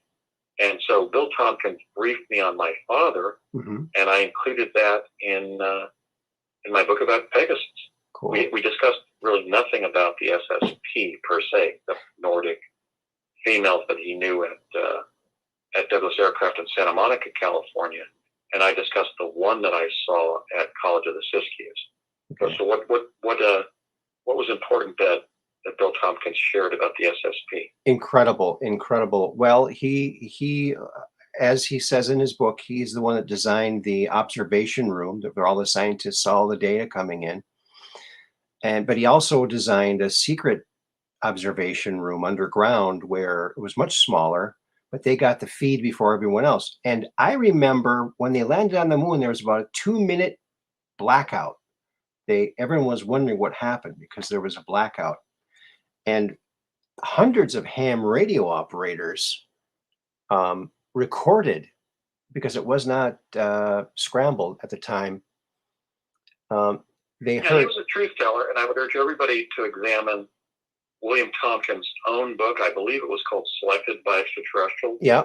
And the book that Dr. Michael E. Sala did on the great William Tompkins, because he was a truth teller. Mm-hmm. He even said things about my dad that he shouldn't have known. Right. And I don't believe anybody fed him that, because they were things that Dr. Sala, who was sitting next to us or between us on a panel that also included Corey Good and Richard Dolan, Mm-hmm. in July of 2017 in Las Vegas, Mm-hmm. for MUFON, the Mutual UFO Network. It was like their 48th annual symposium. Right. And Bill Tompkins was for real. Yes. He was quite elderly. He was like 93 or 4 when I met him, and then he died shortly thereafter. Mm-hmm. Or perhaps, I'm exploring whether his death was faked and he was actually given age regression at that age. Yeah, I will be announcing that could be my work into the issue of age regression and what I have found about what people have claimed. I can't do it. Mm-hmm. So after hearing that, please, people, don't call me and ask whether I can help you age regress like you've been calling me to ask you to teleport or to go back and save somebody from the past or other impossibilities. Wait till I cannot age regress. Yeah. But I'm just studying claims of age regression. Bill Tompkins is in that study. Yes. I have met individuals who believe that he may not have died in 2017, but been age regressed from, let's say, age 93 to age 23. That would be great if it's true. Or 33. But this picture I have up on the screen, right? Let me just talk or about some other young age. I just want to I'm going to explore questions of what we would ask about age regression itself, if that is in fact going on. But I cannot confirm that it is. Okay. I know that I was age progressed from around age 10 to around age 45, 50. Wow. And then the effects just wore off. Wow. But I never underwent age regression, a so-called 20 years and back process. Right. But since others in the SSP have alleged it, like let's see, Michael C. Ralph, Randy Kramer, Corey Good, and others, I want to explore claims of age regression separate and apart from the SSP, those just getting it as a result of lengthy government service, which would certainly probably include the first humans to benefit from that technology. Yeah. But I want to explore questions like, do they fully benefit from that technology? We can go into some of the conundrums, some of the mysteries of age regression. Okay. So anyway, another thing they always do. Well, let me just finish. But hold on a second. The moon, which we have been chased off of. Excuse me. And have not gone back to in 50 years. Mm-hmm. And even explains the Bart Sibrel incident in terms of disinformation. Mm-hmm. They always mention Randy Kramer. And what happened to Randy's credibility? What happened to his claims of SSP experience? Within 3 years of telling this, in 2014, in 2017, they collapsed when I interviewed him live on stage. I then interviewed the woman who was divorcing him. And she said, Andy, you reached the right conclusion when you asked him on stage for the name of a comrade on the Red Planet. He couldn't even name the name he had given Michael Sala 3 years ago about the alleged wife, Deirdre, who died in his arms. Then, to be fair to Randy and give him another shot at proving his claims, I came back in 3 years, in 2020, and I asked him on Gary Legier, the Mad Martians podcast, Martian Revelation, Randy, what was the name of, not any of your comrades, as I asked you back in 2017 in Yelm, but here today I'm asking you, what again was the name of that woman who died in your arms on Mars? And I didn't say her name. I didn't say, was it Deirdre? I just waited for the answer, and he said, Doris. Doris, in fact, was the name of the mother of Daryl, the great guy working as producer for Gary Legier. Isn't it curious that he used the name Doris? Now, sure, I'm sure the believers will say, Andy, you're not being fair. He misspoke. But Aaron, does anybody ever forget the name of a spouse? Not just a spouse, but one that dies in your arms. Well, not just a spouse that dies in your arms, but one that dies, a spouse that dies in your arms on another planet. Well, yeah, I'm sure if in an attack you're also hit on the head by such predators, or you run 5 miles from those predators and are exhausted like you've run a marathon. But wouldn't he, in remembering his SSP experiences, be able to get the name right of a wife on Mars? Maybe. I'm sorry, that's not a close question. Isn't it strange? Isn't it prima facie evidence of fakery per se? Could that be. All of these last 8 to 10 claimants in the SSP have claimed that, Randy Kramer was telling the truth. Randy Kramer was viewed as a hero in the SSP. Well, who are those people who believe that? They believe that. Do they come forward and say that Michael C. Ralph, Arthur Neumann, Andy Basiago, Brad Stellings, Bernie Mendez, also known as Benny Mendez, William Whitecrow, also known as William or Bill Paris, Dr. Ralph Kenny Johnston, also known as Ken Johnston, that any of those 7 gentlemen who went to Mars and proved it viewed Randy Kramer as a hero? They want to knock his lights out. We were all volubly angry at Randy Kramer.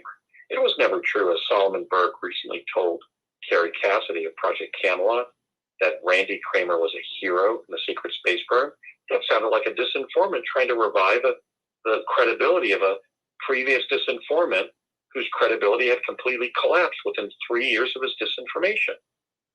That is my position regarding the secret space program. Okay. It's kind of like when regarding the constant reference and to the alleged credibility and alleged experience of Randy Kramer, it's kind of like my example of Randy being like that sad West German who put on the fake uniform and the fake letter and went to the causeway into the Olympic Stadium in Munich, Germany in 1972 and tried to make it look like he was winning the Olympic marathon in front of American marathon runner Frank Shorter, who had won the silver the previous Olympics in 1968 in Mexico City and was destined and was winning the gold medal in the 1972 Summer Olympic Games in Munich, Germany. It would be like that guy not only doing that, what I accused Randy Kramer of doing, but then every young German who ever got a bar in a pub in Berlin saying, "Oh, my friends, let me tell you about," I can't do my German accent, "let me tell you about running into the Olympic Stadium in 1972 behind," whatever that guy's name was. I'm looking for it, but I can't even get that guy's name. You know, it's kind of like they're reifying a myth, a ploy, a disinformational stunt that has already been thoroughly discredited. It is pathetic when anybody in the secret space program alleges involvement with Randy Kramer, as Max Spears did, or Tomas Alvin. I got a call when I was doing Mad Martian's show, Martian Revelation, back in 2020, from a young man named Tomas Alvin. And I said, "Tomas, so what are you saying?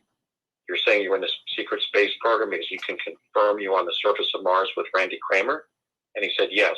And I said, "Well, thank you very much for just proving that you're lying. You cannot be telling the truth. Randy has already been discredited as a witness participant. So if you're saying and reifying Randy's claims, thank you very much. You just identified yourself as another false claimant." Okay, so next one is, I'm trying to read this. Oh, what did we all say among the first 7 who went? We all talked about the same thing, how it was a revolutionary device, how it worked, its structure, its function, even its provenance.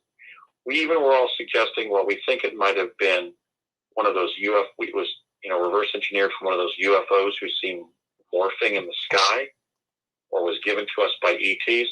And I talked about talking to my law client, Rose McMillan, in Vancouver, Washington, and having her talk about working for Howard Hughes and how he told her that some people not from this planet were going to be leaving some parts for him on her desk outside Mr. Hughes' office, and that may have been where the ark came from.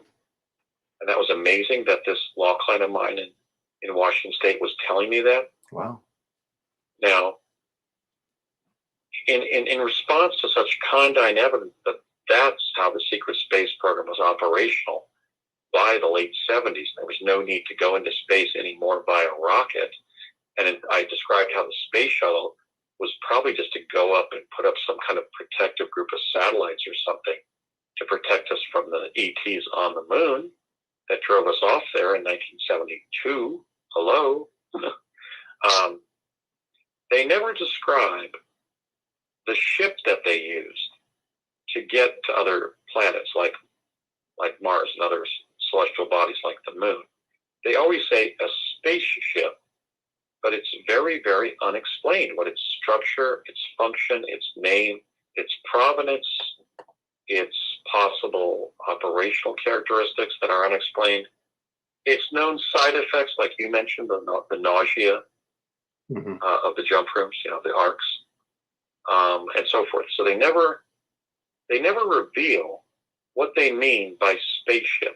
Just like when Solomon Burke recently said he was being propelled through an impossible technical modality, and I found that as an initial threat to validity.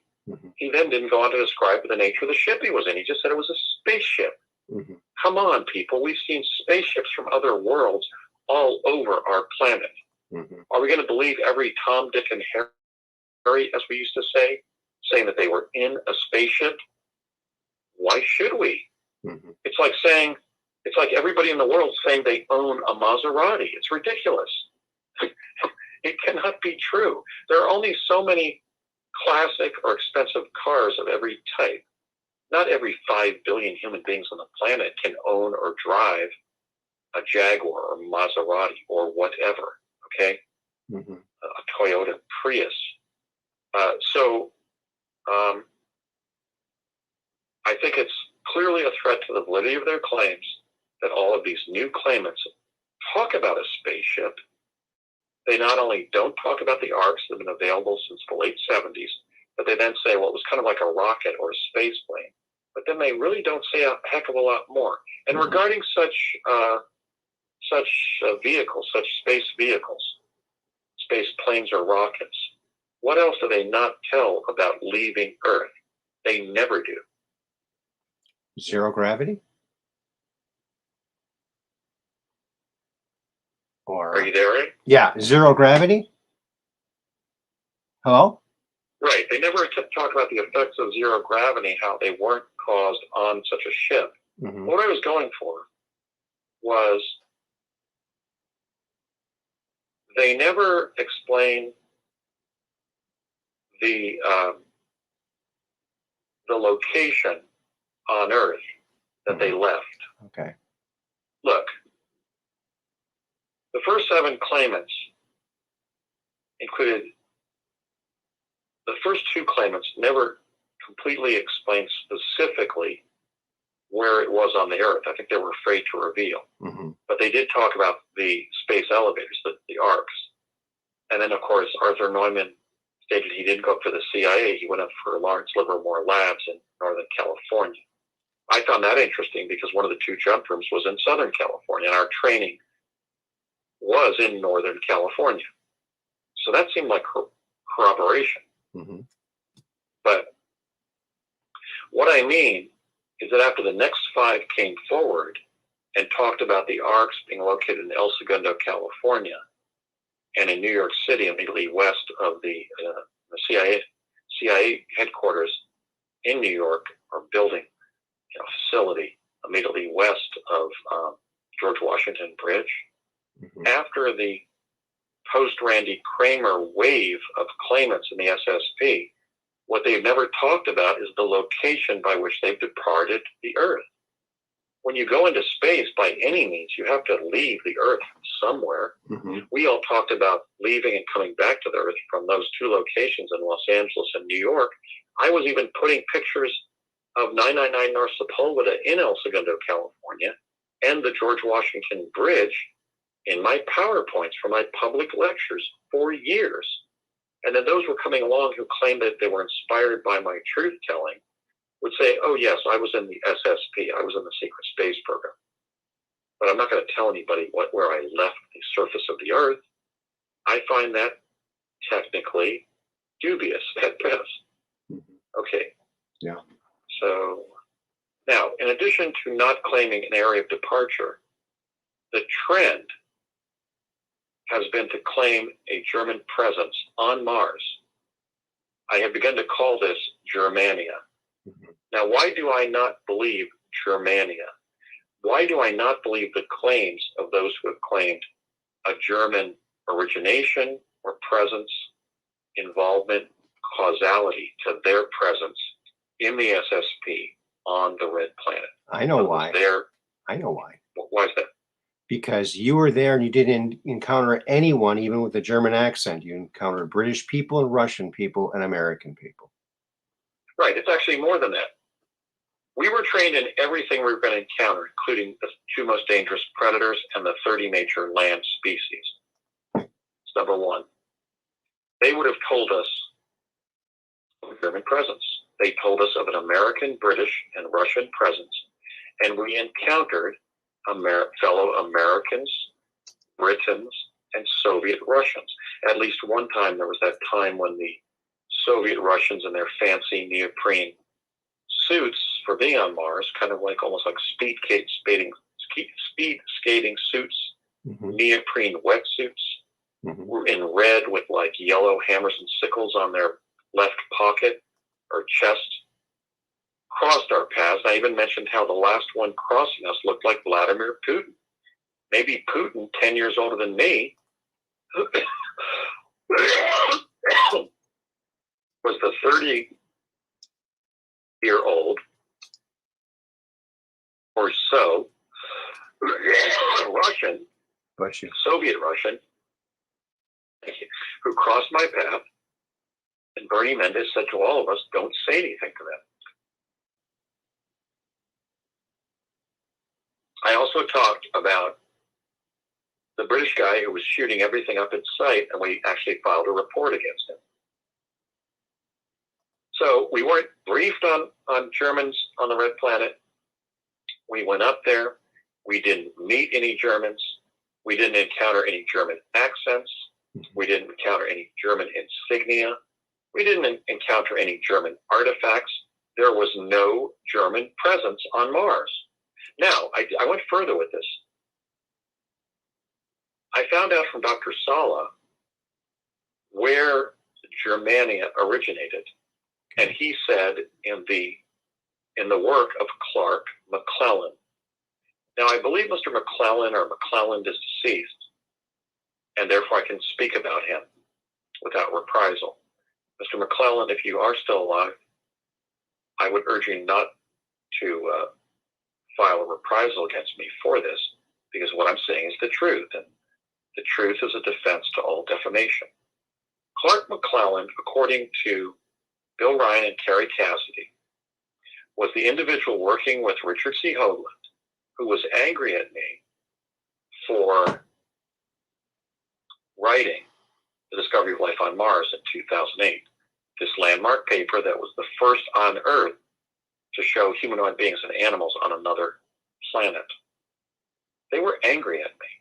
I described in my earlier episode of the Secret Space Program Rediscovered how Hoagland's response was to claim that I was not a real person, despite my legal and probably my academic records being available somewhere online. He could have quickly proved that I was a lawyer here in Washington, and at least I was then. I'm still listed there, here in their website, here in Washington. And he instead said that I was a CIA legend, and he began signing my name Basiago in lowercase letters, even the B that begins my surname, in hard parens and quotation marks. So here I am practicing to date, even to this day, it's still enlisted in the records of the Washington State Bar, still living here in Washington. And Hoagland has never contacted me after a brief attempt to invite me onto a show to say, I'm sorry that I was claiming that you were a CIA legend and not even a real person. I certainly wouldn't want somebody to respond to my accomplishments by saying I'm not even a human being. Yeah. Okay, so Clark McClelland, according to Carrie Cassidy at Project Camelot, was complicit in that untruth. Now, when we find that it was Clark McClelland who began the thread of Germania and claiming there was a German presence on Mars, what does the law of evidence allow us to do? You can compare notes and see if it jives, right? It allows us to say, well, wait a minute. This claimant has a record, a character, habit to make false claims. In a sense, it was a logical surmise when the people that worked with that poor lady who had been abused could not believe that she was saying that a waste paper basket was on fire. They thought she was being crazy again. But she was just talking about a fire that had started when somebody had thrown their cigarette in a waste paper basket full of waste paper. Wow. And so the fact that Clark McClelland was partnered with Hoagland when Hoagland wanted to write the very paper that I ended up publishing first, and was complicit in Hoagland claiming that I was a non-person, even though my record of being an attorney here in the state of Washington was was online then and is still online now, even though I'm living here but not practicing, that means that whether he's dead or alive, Mr. McClellan was part of a vanguard of scholars, of journalists,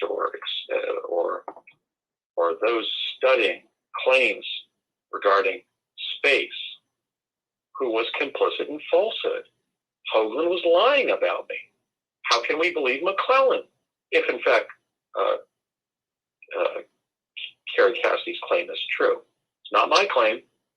It was her claim. I'm just reporting what she said. She said, Andy, Hoagland's been doing that. That's when she interviewed me for her TV show, Bill Ryan's TV show, Shadow Operations, which was going to be the TV pilot for Project Camelot. They both told me it was because Hoagland and McClellan were angry about what I had written. I had beaten to the punch, just like,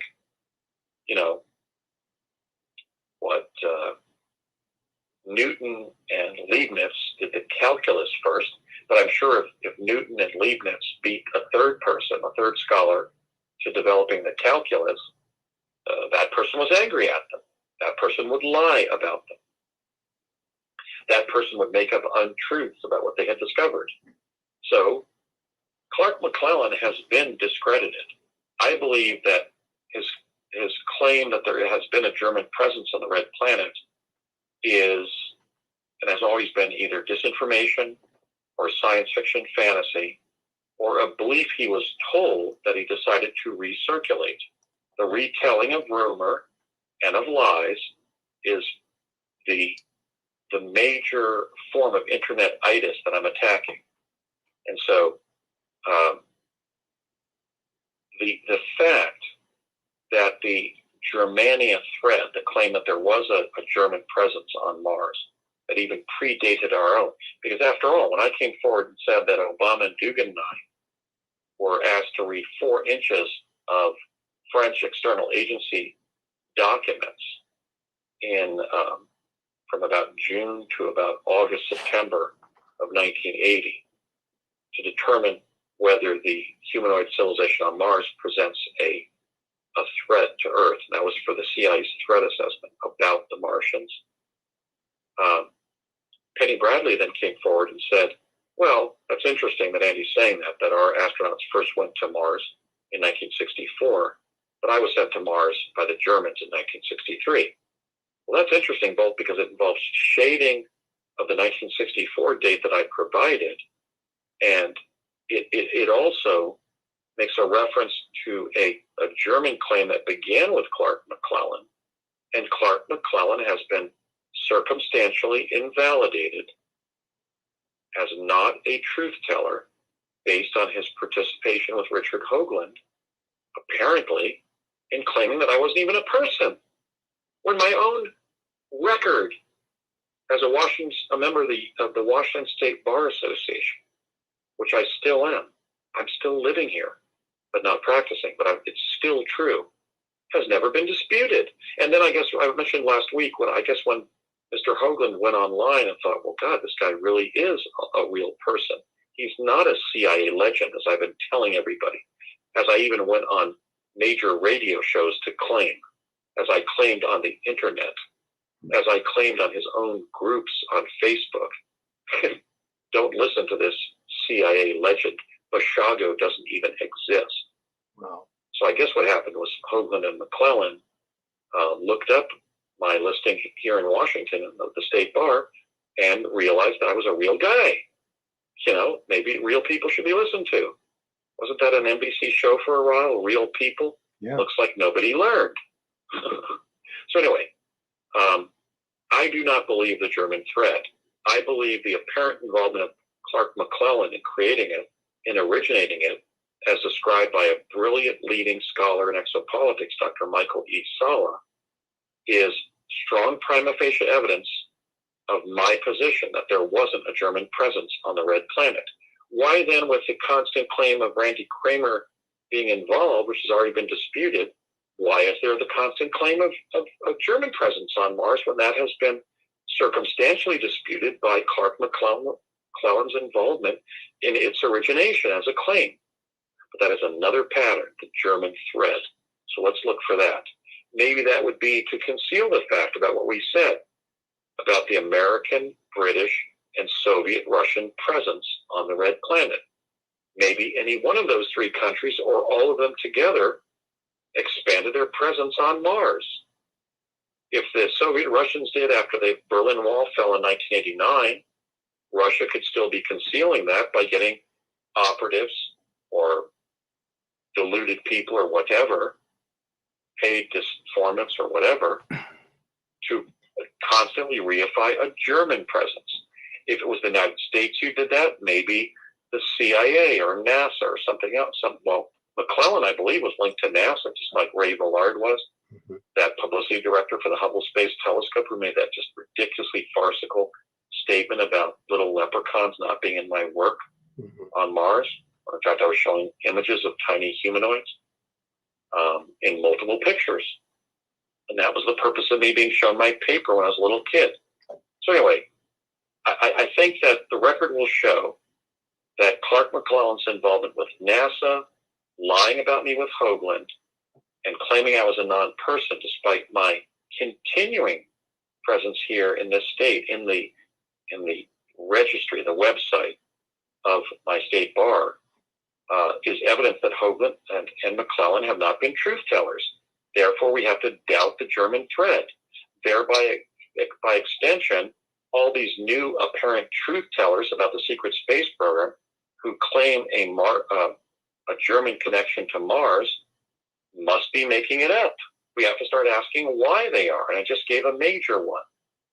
American disinformation, British, Russian, or all three. Maybe the breakaway civilization that the brilliant Richard Dolan first talked about 10 years ago is really what we're looking at. Maybe not so much a Mars colony corporation led by the American CIA and Dick Cheney, who's had umpty-ump heart attacks and a heart transplant, as they have been directing the secret space program, but maybe the KGB has done so. Maybe the CIA, maybe NASA, maybe some breakaway civilization that all three countries joined. They finally joined forces. Maybe the Americans and the Russians, just like Skylab. And they're creating a new civilization on Mars that they don't want the rest of us to know about. So they're just saying, oh, there's a secret space program, and it was all tied to Germany. Okay, right. And you were in the Olympic decathlon, even though you didn't run the race. I see. Oh, because you rented the stadium. I get it. Okay. Now, they also never mention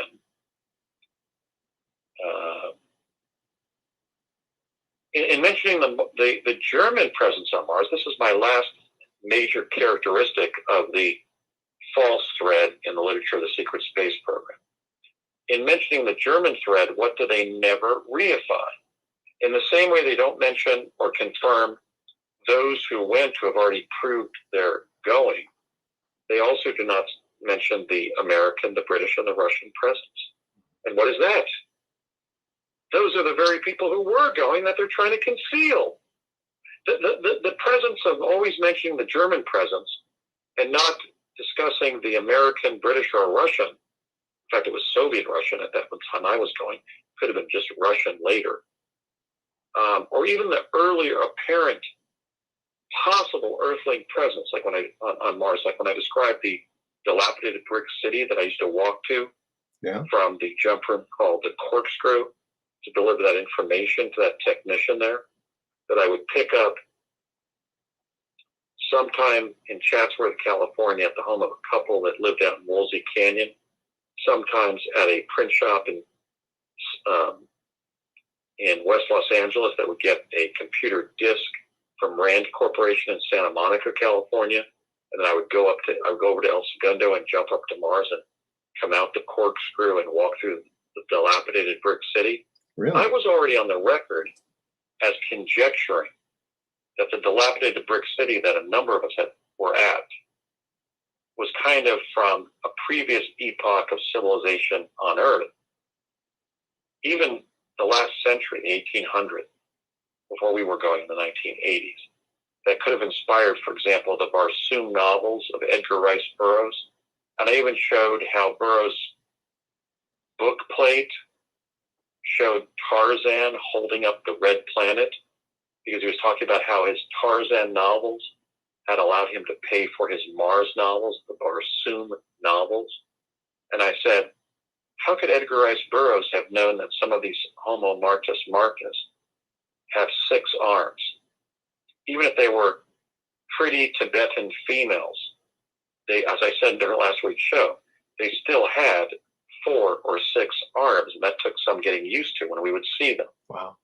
Okay, so we would never talk to them because they were never talking to us. They didn't speak English. The Homo Martus terrorists did speak English, but they didn't. So anyway, well, I bet boxing's a big thing on that planet. All those arms. Can you imagine a boxing match with those people? Wow. Exactly. I think they were nonviolent, don't have boxing, and that's my position. In fact, I wrote editorials against boxing as a sport, a legal sport. Yeah, when I was in college. It's pretty brutal. It was called. One of them was called a Requiem for a Middleweight or something like that. I was writing about the death of Cleveland Denny, the boxer, in a boxing match. I believe that boxing should end. It's a blood sport that is sick and should end. Yeah. We should sponsor brotherhood between people, not boxing. Yeah. But good idea. Our common humanity, not fisticuffs.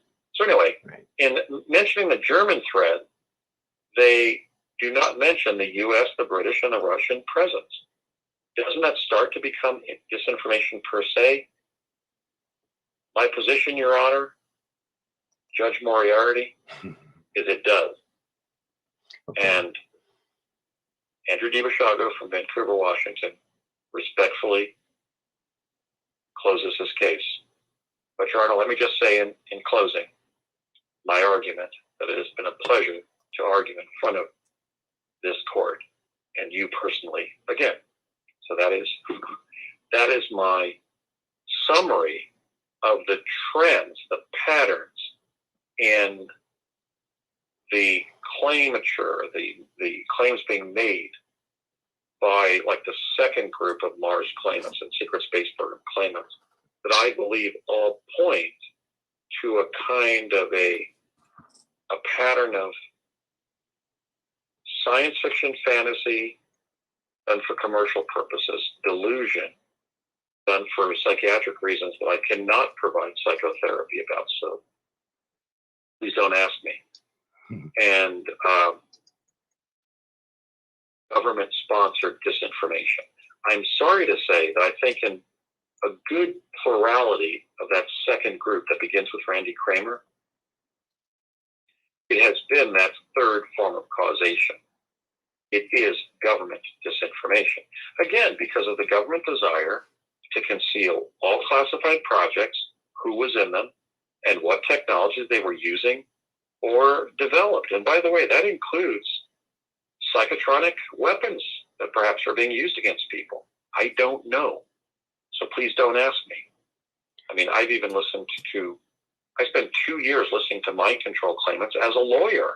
Wow. And I couldn't bring their cases to trial because I couldn't prove invisible causation, invisible injury, right, as I described it in a legal writing. Interesting. So I'm not saying that advanced and strange things aren't going on in our world. I'm just saying that this group of claimants are not making their case. Yeah. And I would ask any of them to answer any of the points I've made in both of these, part 1 and part 2 of the secret space program Rediscovered. But do it in the channels that I asked. Do it here when we take calls. Mm-hmm. Ask to be interviewed by Aaron on his podcast, Truth Quest. Post something on the very Mars group that now numbers almost 14,000 mm-hmm. that I began 14 years ago to discuss Mars. I don't want to discuss people's Mars experiences or anything else with them unless there's somebody who served with me who comes in from the cold and says, Andy, I don't want to keep this secret anymore. I know you've been telling the truth. I remember what we did. Mm-hmm. If another person I served with wants to give me a phone call, that's great. But anybody and his brother who just wants to talk about being in the SSP, please save it. If it involves Mars, just put it on Project Mars on Facebook. Let everybody read it. Yeah. Okay? So anyway, that's tonight's show, and those are my arguments. I am not perfect. People may find holes or difficulties with some of my arguments. I'm sure that some of the people are going to say, Andy, you're just an American, and you have a kind of a bigoted belief in your service in our great country. You even made statements about our great country and its accomplishments. I believe that so-and-so is telling the truth because they were sent by another country, or that wasn't Britain or Russia, some new country, some different country. I even had recently somebody who claimed, I think quite unbelievably, that Haiti had I think either a teleporter or a chronovisor, and his friend had traveled under the Duvalier family. Remember Papa Doc Duvalier, or the other family, and the other guy in the family was. No, I don't. In other words, it was a claim that there was a Tesla teleporter or a chronovisor or something like, maybe it was a plasma confinement chamber, fully operational in Haiti. Oh. And I listened to this person and I said, does this person even realize that Haiti is a basket case?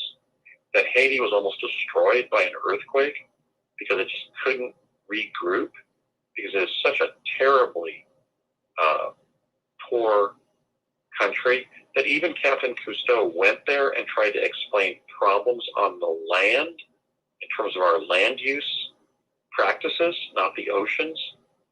Okay? I was going to do a PhD on land use problems in Haiti that prevent it from even feeding its people.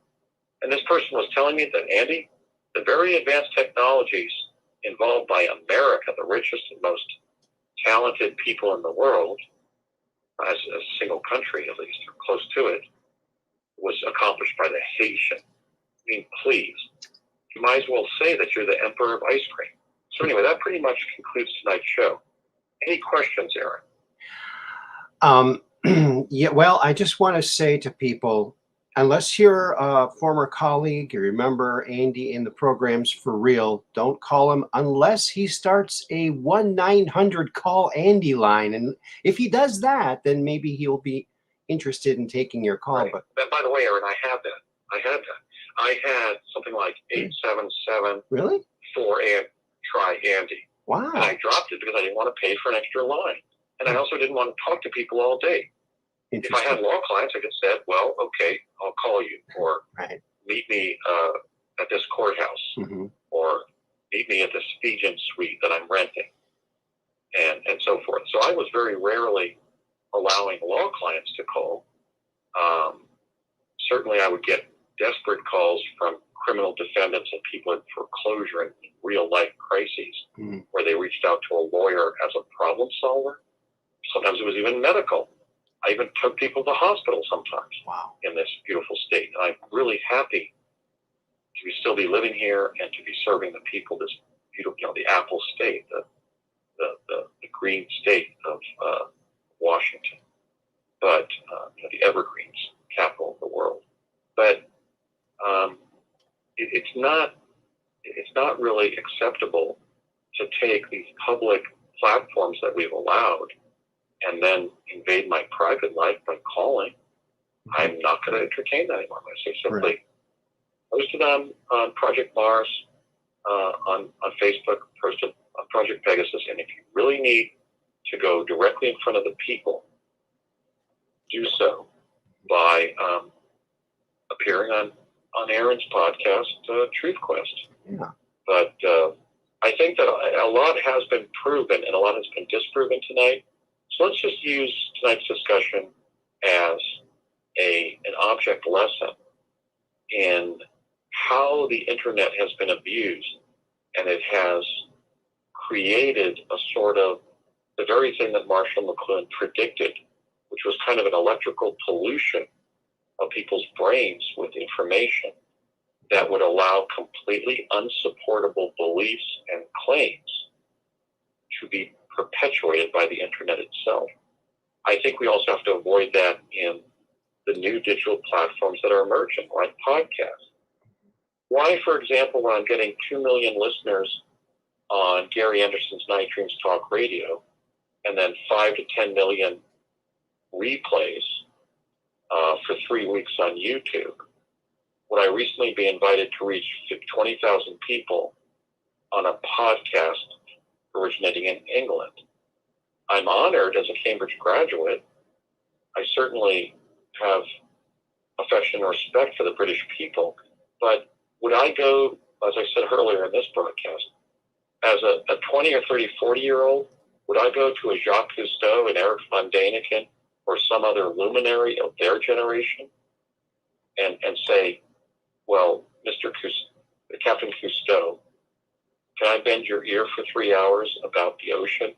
Or Mr. von Däniken, can I bend your ear for 3 hours about the alien origin of Earth, life on Earth, your ancient alien theory and work and proof? That's just not done. Right. So again, let's start respecting boundaries and age, intelligence, experience, social status, earned respect. Let's restore respect to America. It's missing. Yes. It's even missing from physicians and nurses. Very few of my physicians during this health crisis have respected who I am. My brother, a physician, certainly did, because when he invited me and my fiancée to his wedding, he wrote Dr. Andrew D. Basiago. He knew I was a Juris Doctor, and I had reached a doctoral level of insight and of status. But when people call me on the phone, they don't say Dr. Basiago. They say Andy sometimes. And I'm happy to be, use the Bill Clinton principle, being known by your first name. That doesn't really bother me. But the idea that I, without even asking me, I have hours to discuss something is really, quite frankly, quite offensive and inappropriate. So I'm happy we're allowed to address that tonight. But the main message is, let's re-examine these new claims in the secret space program and identify these patterns, because I think these patterns all go to the validity, the credibility, the believability of what they're saying. What do we want to achieve in the truth movement? Is it the truth or is it fantasy? Truth. Is it the truth or is it disinformation? Is it the truth or is it falsity? Am I that much of a radical or an anti-truther by asking for that? No, I've been invested in the truth movement since I was 18 years old. Okay, so thank you for your service. The truth matters. Thank you. And that's why I've been laboring in the vineyards of the truth movement. And I would like to thank everybody for listening to what we've had to say about the truth tonight. Well, thank you, Andy, and thank you for your service. Thank you. Thank you, Aaron. And